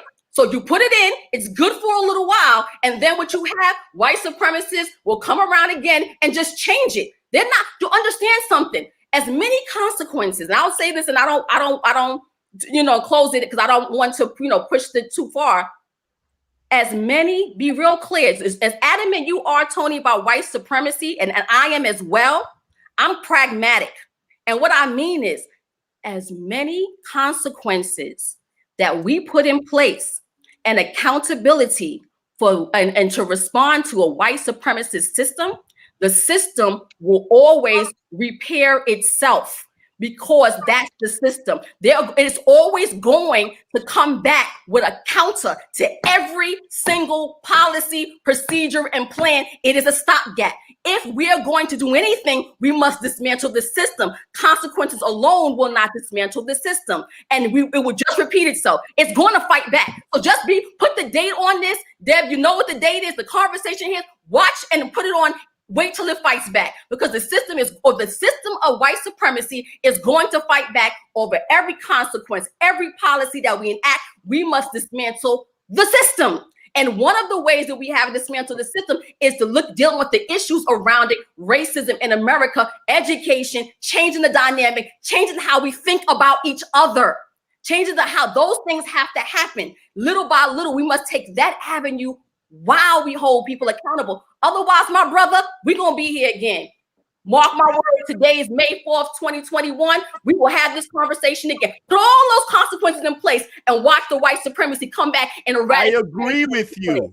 But I also know that Frederick Douglass said it's easier to bring up strong children than to repair broken men. So I'm not in the business of converting racists. I'm in the business of building up a younger generation who knows better and putting them in the position to. And I'm in the business of doing both, because I believe that as an educator for 30 years, and I've trained Black and Latino boys and encouraged them in terms of their development, we have to do that. But if we do that on the one hand, on the other hand, we have to look at dismantling the system. Otherwise, the same Black and Latino young boys that I worked hard for and struggled and pushed for them again, they're going to be fighting the same battles that I've been fighting. I'm tired of fighting the same battles. We must dismantle the system. All right. Now, I know y'all are out there saying that I'm not a good moderator tonight. I know everybody is saying that.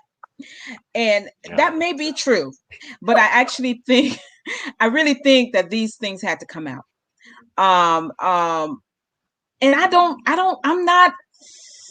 I think there's a space for both voices. And I'm going to tell you why after I go through the last three panelists having their comments, and I'll tee up next week's show. It's going to be a very different show. You'll see. Hold on, Dinga, come on. Tell us. Yes. Thank you, Reverend. Thank you.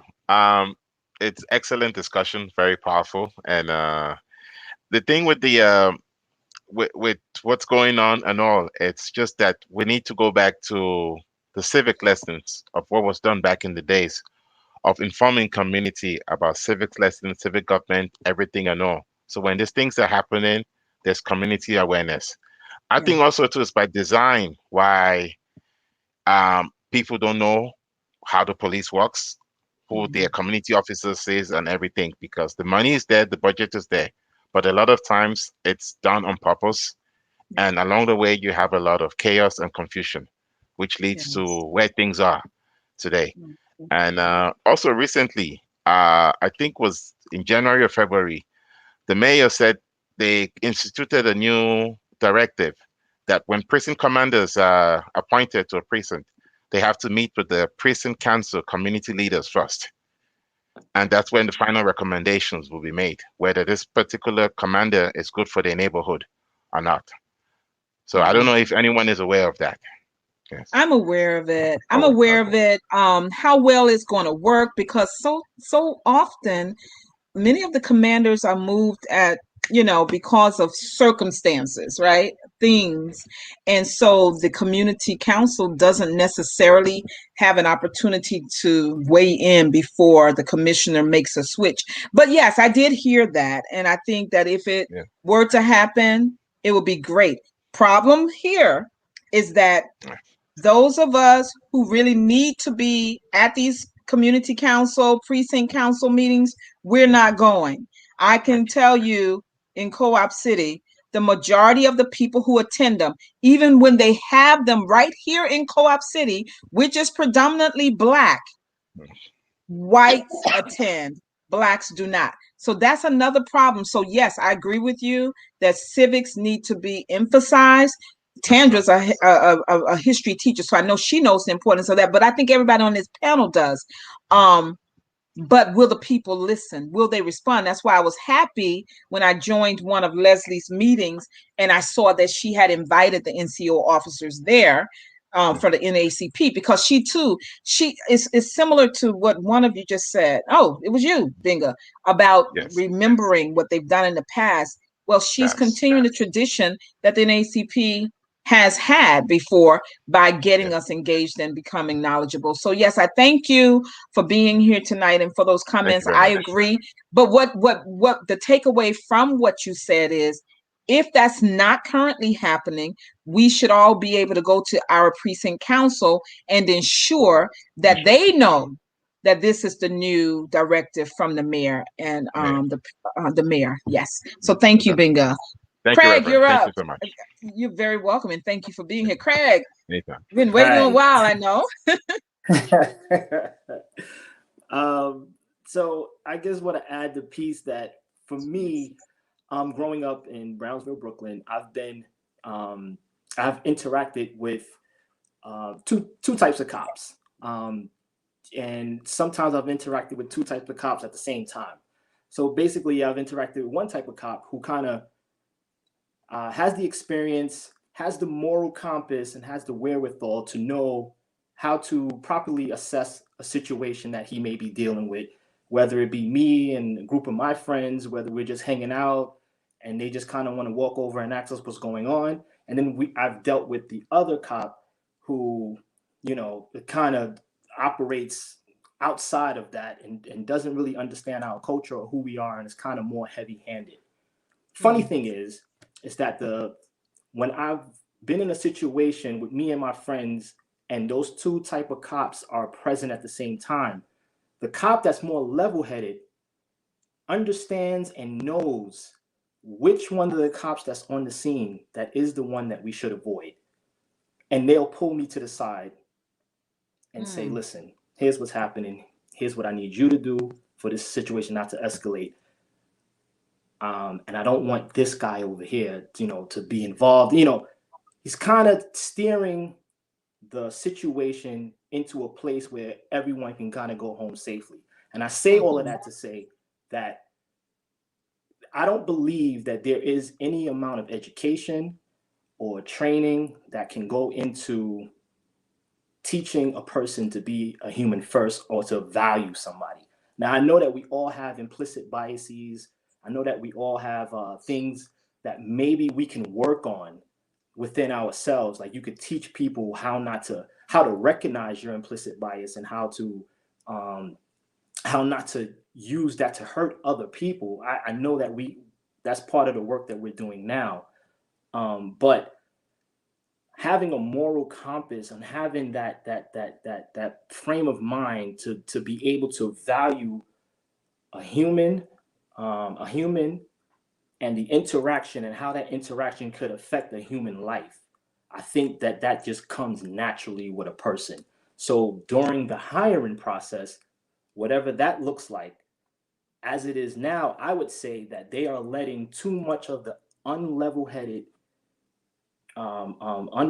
irrational, knee-jerk cops slip through the cracks and make it onto our streets and interact with our kids and our community. So I would say, instead of trying to take, continue to let all the flawed cops into the system and then work on their psyche somehow and work on them being better human beings, I would say stop them from even getting into the force to begin with. Just fix that, whatever is broken with the hiring process, so that those people who just don't get it don't make it onto our streets. So what was the other point that I had here? I wrote it down. Also, yes. So the other piece that I would say, the last piece is the education part, which I believe is correct, but in a different way. I remember during a couple of incidents, I've had back and forth with a couple of people online, usually white people who were very, cop friendly and supportive of the police.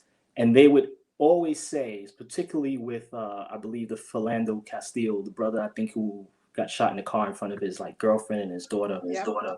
Correct me if I'm wrong if that's not the right name. But, you're right. Okay. So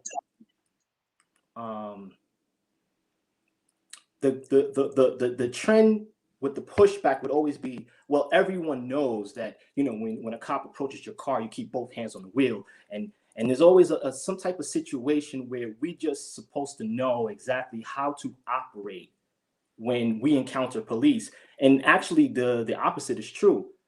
In an encounter with a civilian, a police officer, the only trained person there is the police officer. We don't have training. There is, no matter how many countless incidents, high profile incidents of police brutality or police killings, you can go back from Rodney King, and you could take it all the way up to Breonna Taylor. There has never been a piece or a plan put in place where we're saying, okay, listen, we have to now insert a portion or a program into our school system that teaches our kids how to survive a cop interaction, that teaches our kids what exactly to do to survive a cop interaction. And I think it's even unfortunate that we have to train to interact with individuals that are trained. You understand what I'm saying? So there is no education piece. There is no rule book. There is no one thing that we can all Monday morning quarterback the day after we get the body cam footage or the surveillance camera, and we can say, oh, this is what he did wrong. This is why he's dead. This is what triggered the cop to shoot him 7 times unarmed. And I think that's unfair. I think that there is no rule book. I think that the responsibility has to stop being shifted onto the untrained civilian. The responsibility is on the trained person in that situation to make the right decision, because he is the person that can take a life. Yes. And the narrative is always, well, he wants to make it home, and he's scared for his life. And I'm saying to myself, after all that we've seen and all the trauma and hell we've been through, why is it not okay for us to be afraid? Why is it not okay for us to not know what to do or not know how to make this trained person not act irrational. And I think that's so unfair. So yes, moving forward and reviewing this, the plan that you sent me, Dr. Jenkins, I didn't see any piece there that included teaching our kids how to properly interact with the police officers. And I think that at this point, the alarm bells should be going off. Our kids are not safe, let alone us. Our kids are not safe out here. Imagine that when you're telling your kid before they go out into the world to go to a party or go to play, imagine that one of the people that you tell your kids not to talk to is a police officer. Don't talk to strangers, and whatever you do, you see a police officer, don't talk to them, don't look at them, don't stay away from them. And that's insane. So it is insane. Bells have to be going off in our head. After all that we've seen, all the video, all the trauma that we've seen, we should automatically be saying, we have to start teaching our kids what to do. It has to be an official something in place in schools that says this is what we're going to do. If you look at the recent Asian hate, stuff that's going on and everything that's surrounding Asian hate, what is one of the things that they are now recommending? That teaching about Asian hate and tolerance is inserted into the education system. And that's after like a month or two or half of a year of a couple of incidents. And we've gone through from Rodney King until now, and no one has ever said, well, how do we keep our kids safe from police that somehow don't get it, that somehow can't seem to understand the difference between a knife and a wallet, a gun, and a pair of keys and Skittles? And what do we do? Well, we have to say, okay, this is our standard. Our kids are at risk. Oh wow! Oh my goodness! I have to tell you all, and I know if you've been following this show for the year, you know how passionate this subject I am about this subject. But I'm just passionate about our people, and just listening to you, Craig, how you just broke all of that down. I promise you, I have tears in my eyes because you emphasize we're not the ones who are trained. They are the ones who are trained. But yet, Black parents have to do informal training of our children as to how they should move. And like you said, now they're not just afraid of the gang members in the community. They also have to have a certain level of caution against those who, as you said earlier, Tony, have CPR written on the side of their cruisers that says courtesy, protect, and respect. Is that correct? If I got it wrong. Courtesy, professionalism. Professionalism. And I probably did that slip of the tongue because we know that they are hired to serve and protect. They know what the salary is when they are hired, right? They know the danger factor, right? And I said this last week, and I've said it many times. I applaud anyone, Black, white, yellow, whatever the case may be, who decides to go into law enforcement, because it's not something that I would do. Okay, it's not something that I would do, because as a Black person in this country all my life, I've always had a target on my back. And when you talk about Craig, and I'm coming to you, Pastor Davis, and I have a comment that my daughter wrote, Jazzy Leslie, but it's in response to you, Tony, and I'm going to share that with you in a minute. When you talk about the Stop Asian Hate thing, and I don't think anybody is really talking about it because there's so much that we've been taught is not politically correct to say. There's so many things that we've been taught are not politically correct to do. And this actually has nothing to do, what I'm about to say has nothing to do with harm going to Asians. But I need the audience to look at something. For 400 years, through 8 years of a Black presidency,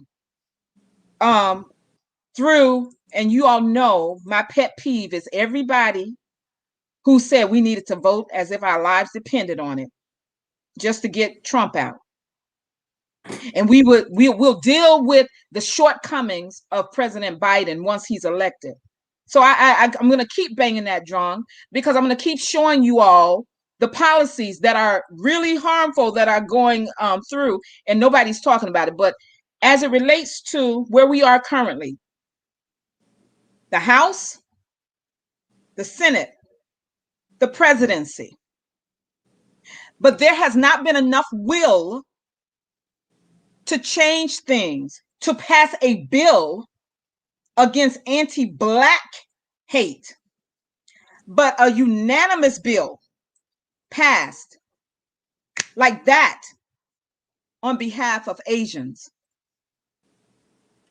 But some of you think out there that everything is going to be okay because a new policy is in place. That's why accountability has to be what we do. Consequences have to be what we expect and what we demand. So with that being said, I just had to say that because you brought that up. And I know I'm going to get all kind of hate stuff now, because I don't walk to the beat of everybody else's drum. I don't care what the majority is doing, because I feel like this is a panel of people who are here tonight, and I have others who are not on this tonight. I saw how, and I'm veering off, but it's just something I want to say. I saw how Black people just made all kind of fun and continue to make all kind of negative statements about Senator Tim Scott for saying that this is not a racist country, when we all Black here know that it is. They've called him everything except a child of God. They have put ugly memes up of him and compared him to donkeys or whatever. But when the president of this country, who is white, and for me, it wasn't unexpected, said that. But when someone who you all are so happy represents Black womanhood says the same thing that Tim Scott says, crickets. So listen, on this platform, nobody who harms or does harm with their mouth to Black people get a pass. Let me tell you why I brought that up. Because Tim Scott, he was already a Republican, and most Blacks don't vote Republican, and therefore he's not credible, but he certainly is an easy target. Oh, I'm sorry, Jim Clyburn too, who revived Joe Biden's whole political career to lead him to the White House. He said the same thing. Oh, it's not racist, but we got racist props.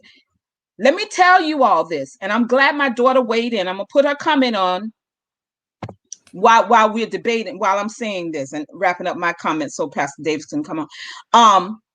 As long as we have Black leaders like these three saying that this racist country is not a racist country, as long as we have Black leaders like these three saying that this racist country is not a racist country, that's going to make it more dangerous for your child and my child, for me and for you, because they're not looking at the dangers to our lives. They all, each and every one of them have protection. They have law enforcement who protects them.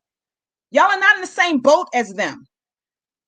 Two of them, Kamala Harris, Vice President Harris, will for the rest of her life have police, Secret Service protection.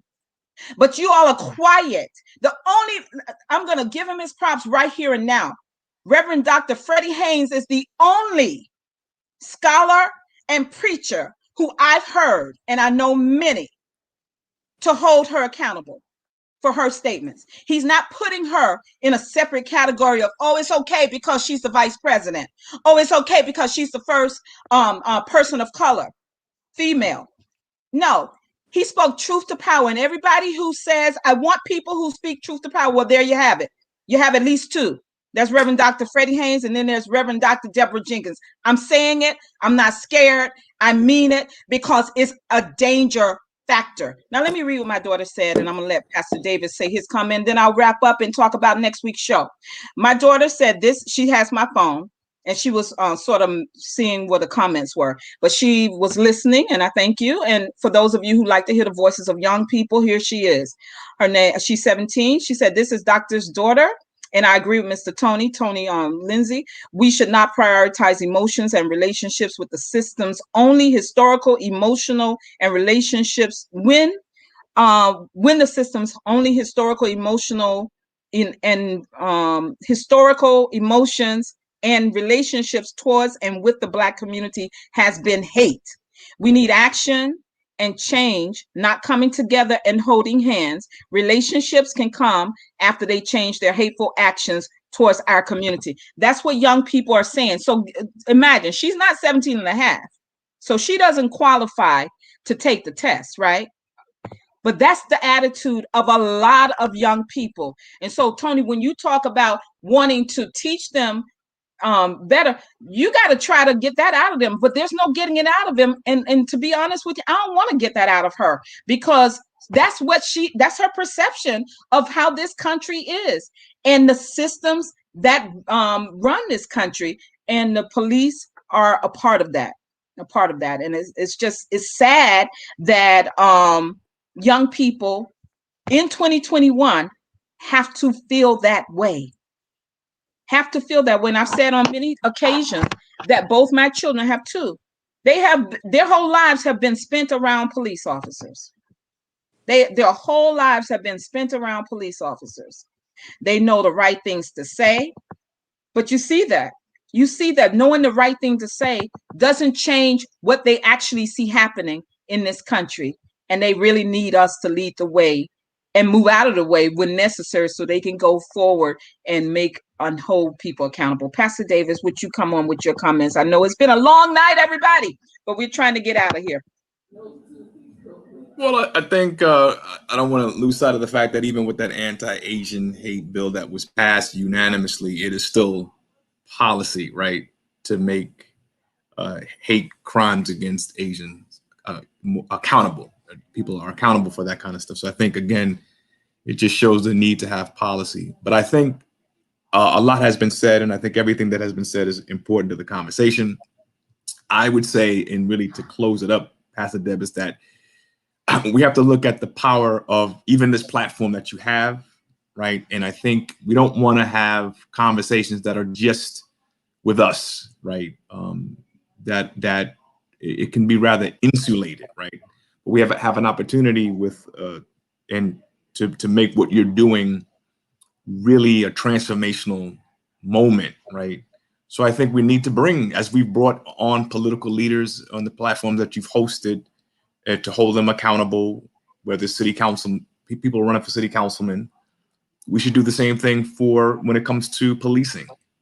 Maybe we need somebody that represents the police to come on this show and talk about these concerns, right? We need to lift the profile of this platform, that it becomes prophetic, right? It could speak truth to power. And so we have policy, but now we can enforce it with our engagement, right? So I think it's important that if we have this tool, we have this opportunity, we have an audience that's growing, that is interested in what we have to say, we need to use this among other platforms, right? It's not the only platform, but as an opportunity to really hold people accountable and to get that. So we need to know who these different, I think you mentioned, the different types of police groups that our community needs to know, right? We need to invite people on. We need to be introduced to certain things, meet people, and inform myself. I said I didn't know who these people were, and inform the community, right, at large. Yes. So we have an opportunity, so we can do the same things. Because I remember they used to have the State of the Black Union every year. Tavis Smiley used to host that. Mm-hmm. I always thought that was cool because they talked, but it'd be very circular. Yeah. And it didn't do much. And I think they ultimately had a covenant with Black America. But again, it just really was a bunch of intellectuals just talking, right? But we need to raise it where, as we continue to engage the community, but like those that represent the police, they need to be here. We need to select people and address the concerns that we have on this platform, right? Yeah. And as our audience begins to engage through comments, let's get some answers. Let's get some accountability. And I think it's there.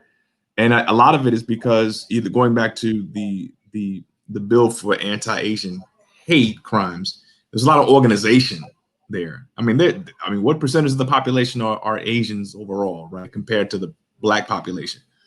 So we have more political viability, right? We have more leverage, so we should be able to get more. But I understand anti-Black racism, and I think that there's something to be said about that, the distinctiveness about anti-Black racism as opposed to anything against Asians. It's always with Blacks.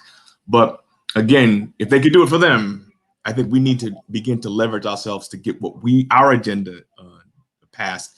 And again, I like, Freddie Haynes is one of my favorite preachers in America. I think it's important that, we take his lead and your lead, that condemning Black leadership that acquiesces. Yes. I think absolutely. It's important for the platform like this to do that unapologetically. It doesn't mean that we don't love Kamala Harris. We do. She's part of our community. But she needs to be held accountable for that irresponsible statement. Absolutely. I agree. And I've offered to try to bring some of the leadership on. And I think that there might be some interest. I know because it's a public show, and I don't hide anything. We just try to keep the respect. But I'm happy to do just that. And I think the point you make in making that statement is that we're fighting these systems of racism. We have to have those who control the strings of that system at the table and demand what we know we deserve. And I don't think that, and I'm not trying to go back into it. He's not here, but I don't think that that's not what Tandra was saying. I think that that's what she was saying. Look, the policy is great. It's on the paper. But what you're saying now is that we need them before us, or we need to go before them, however it works out, and say, this looks good, but here is our suggestion as to how you get from the paper into the community. And are you willing to work with us to do just that? And because they're not going anywhere, they're just not going anywhere. And unless we're actually talking about that very statement of defund the police, that means literally take all the money from them. That's what the statement, that's what I hear when I hear it. It means literally take all the money and close down, in this case, 1PP and all of the borough precincts. And that's just not going to happen. That's not even realistic in this time. And the reality remains that there are people within the community who continue to do harm. So then if we can't just defund what the actual statement means, taking all the money away from the NYPD and letting the community, you can't even get the community to police itself. That's a whole nother show by itself. Why don't we do what we need to do to keep our own communities safe? That's a whole nother story, a whole nother show, I believe.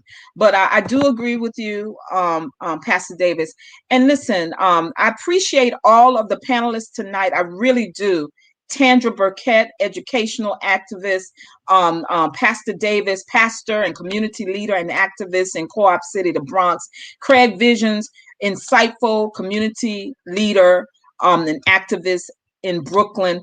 Gbenguze Subair, and I know I'm botching. I'm so sorry. I'm really horrible. I need a teacher with names. Who is a community activist and leader in his part of the Bronx.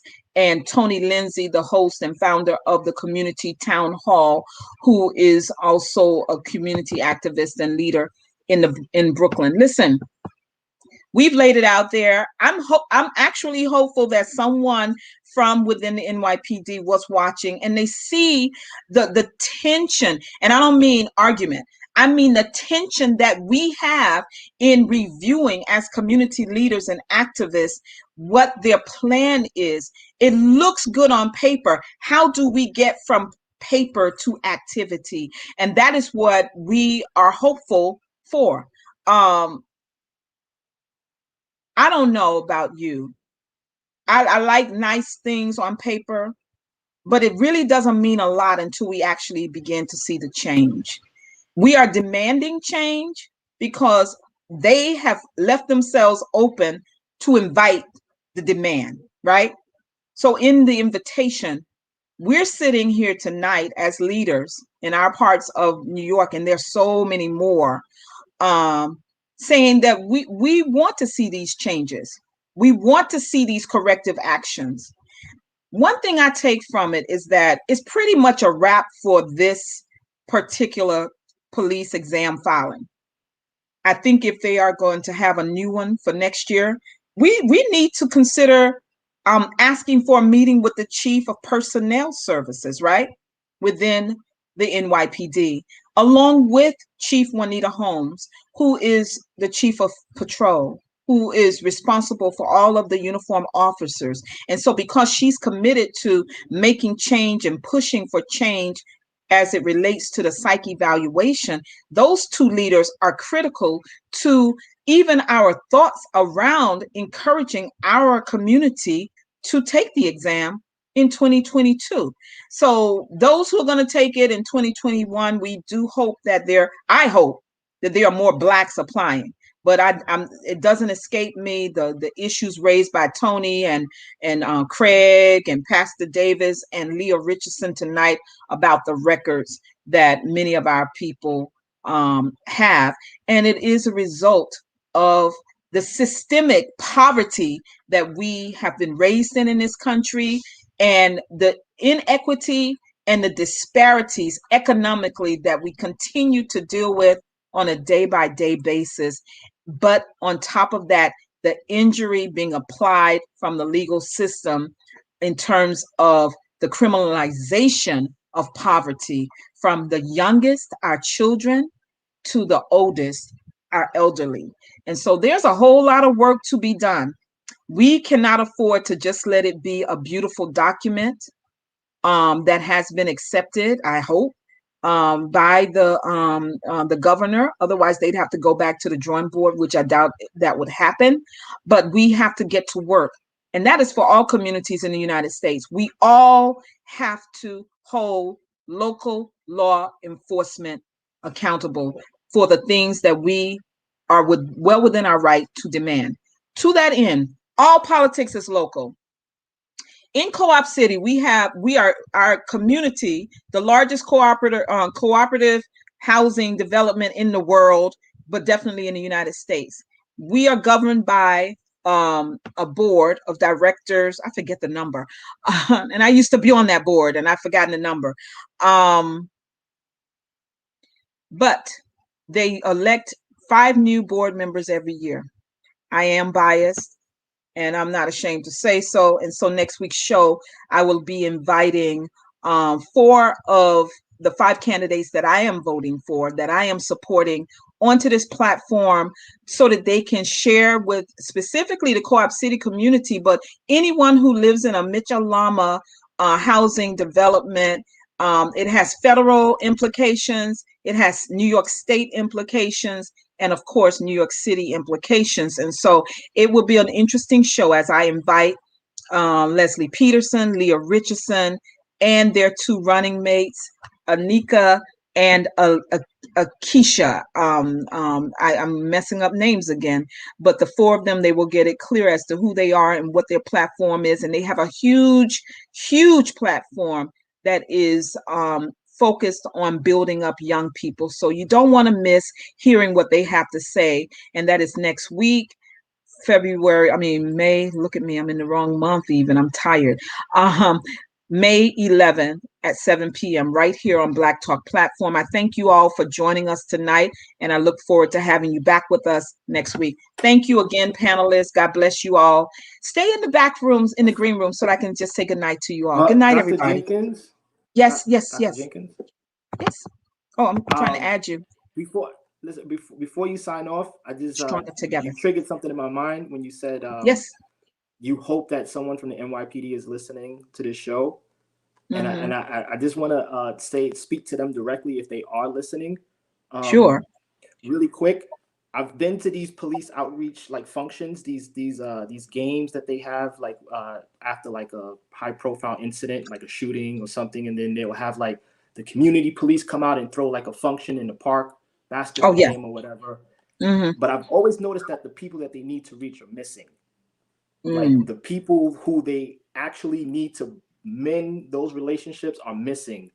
And I don't think that has been the most effective way to actually build good relationships. I actually think that good relationships will happen naturally through good behavior. The interactions with the kids that, or the young people that they're interacting with on the streets, the only time they interact with them is when they're pulling them over or they're questioning them. And those interactions tend to be negative. But through good behavior, you can build a stronger trust in between citizen and police. And the way that you can do that is by incentivizing good behavior. You have to incentivize police officers to act with good behavior, meaning you have to stop incentivizing them to extract attacks from the community. Police officers are rewarded by how many tickets they write, basically by how much tax they can extract from the community. When we, the community, see police officer, what we're seeing is someone who is going to trouble us, someone who is going to financially impact, who can possibly financially impact our lives. You have to change that stigma by incentivizing good behavior, by incentivizing police officers to say, I'm looking to give breaks here. I'm looking to give guidance. I'm looking to give a warning. Once you do that through good behavior, you are going to have better interactions with the community, hence resulting in better relationships over time. Correct. Can you quickly give an example of a way of incentivizing them? Of a way of incentivizing police officers? Well, I feel like their job is their incentive, but anyway, you're being more forward thinking than I. That piece has to be imagined. Okay. I personally haven't thought of anything that could incentivize police to actually be better citizens, but I mean, be better, patrol officers officers in the community. But we have to get around that. That has to be thought of. Something has to be thought of, and I think one of the things can be taking the pressure off of police officers to write tickets or to, be punitive with these what is it called, quality of life penalties like jaywalking and crossing the street and against the light or something like that. So we have to figure something out. I agree with you. I don't think that's a bad idea at all. Yeah, I know sometimes they'll peek in, especially if I'm doing anything on law enforcement. So tonight I just put that out there, and I'm glad you did that at the same time. Jamal Muhammad, you are consistent. If nothing else, he is a part of the community town hall. And I think that if you say it enough, you're going to get enough of us to hear it and do it. He says, by separating ourselves away from the system, economically, socially, we need to pool our resources and unify around the easy things first. Our unity is our leverage. Great question, Sister Tandra. Tandra, I forgot what the question was, but then you asked Tim, do you suggest we get our own land? I'm just trying to follow the flow. Yep. I mean, I don't know what Jamal said, but he said yes. Tandra, you and I were talking about this last year. Yes, we can carve it out right in this country. We need our own neighborhoods like Jews, Italians, Chinese, etc., that we control. I agree. I so totally agree. That to me should just be easy for us to do, but it's not, because we have two things, I feel, and you all, and I know we're supposed to be closing, but we have two things that typically separate us. We can be like-minded in almost everything else, but the two things that typically separate Black people and prevent us from doing this, what Jamal suggested, is faith, our religions, and our politics. And for me, I've just been watching us a lot since 2008. And our politics have just become so attached to the way we believe that there's a small, if visible, demarcation between the two. So they are almost one now. And so if you don't agree with me politically, then you don't want to move away with me. You don't want to have a community with me because you don't agree with me politically. I think we are big enough. I know we're intelligent enough to be able to have like super progressive Blacks over here, super conservative Blacks over here, because in the middle of all of those differences, or non-believing blacks over here, or really devout, whatever our faiths are over here, but in the middle is we all just want to live. We all want to go through our day and come home and live without fear of being killed. I mean, I feel like that. And so my prayer is always that we not continue to allow our faith differences and our political differences to separate us. If we can put those things in the corner when we get into a room together and just deal with how we do build our communities, you know that those communities that he mentioned, that Jamal mentioned, they're not monolithic. They have different, there are conservative Asians, and then there are very progressive Asians.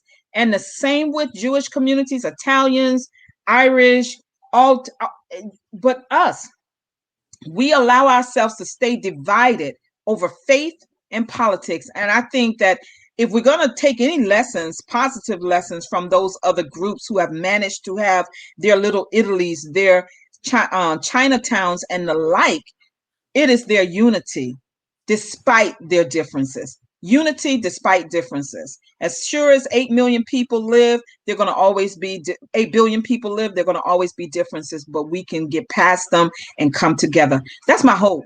Anyway, good night, everybody. Thank you so much for hanging out with us for 2 hours and 44 minutes. Don't leave, guests. I want to just say good night to you. Take care and be with us next week when we bring on the Stronger Together, AAAA for One, All for One, One for All, with Leslie Peterson, Leah Graham, Anika Green Watson, and Akeisha Carl Neely. God bless you all. Take care.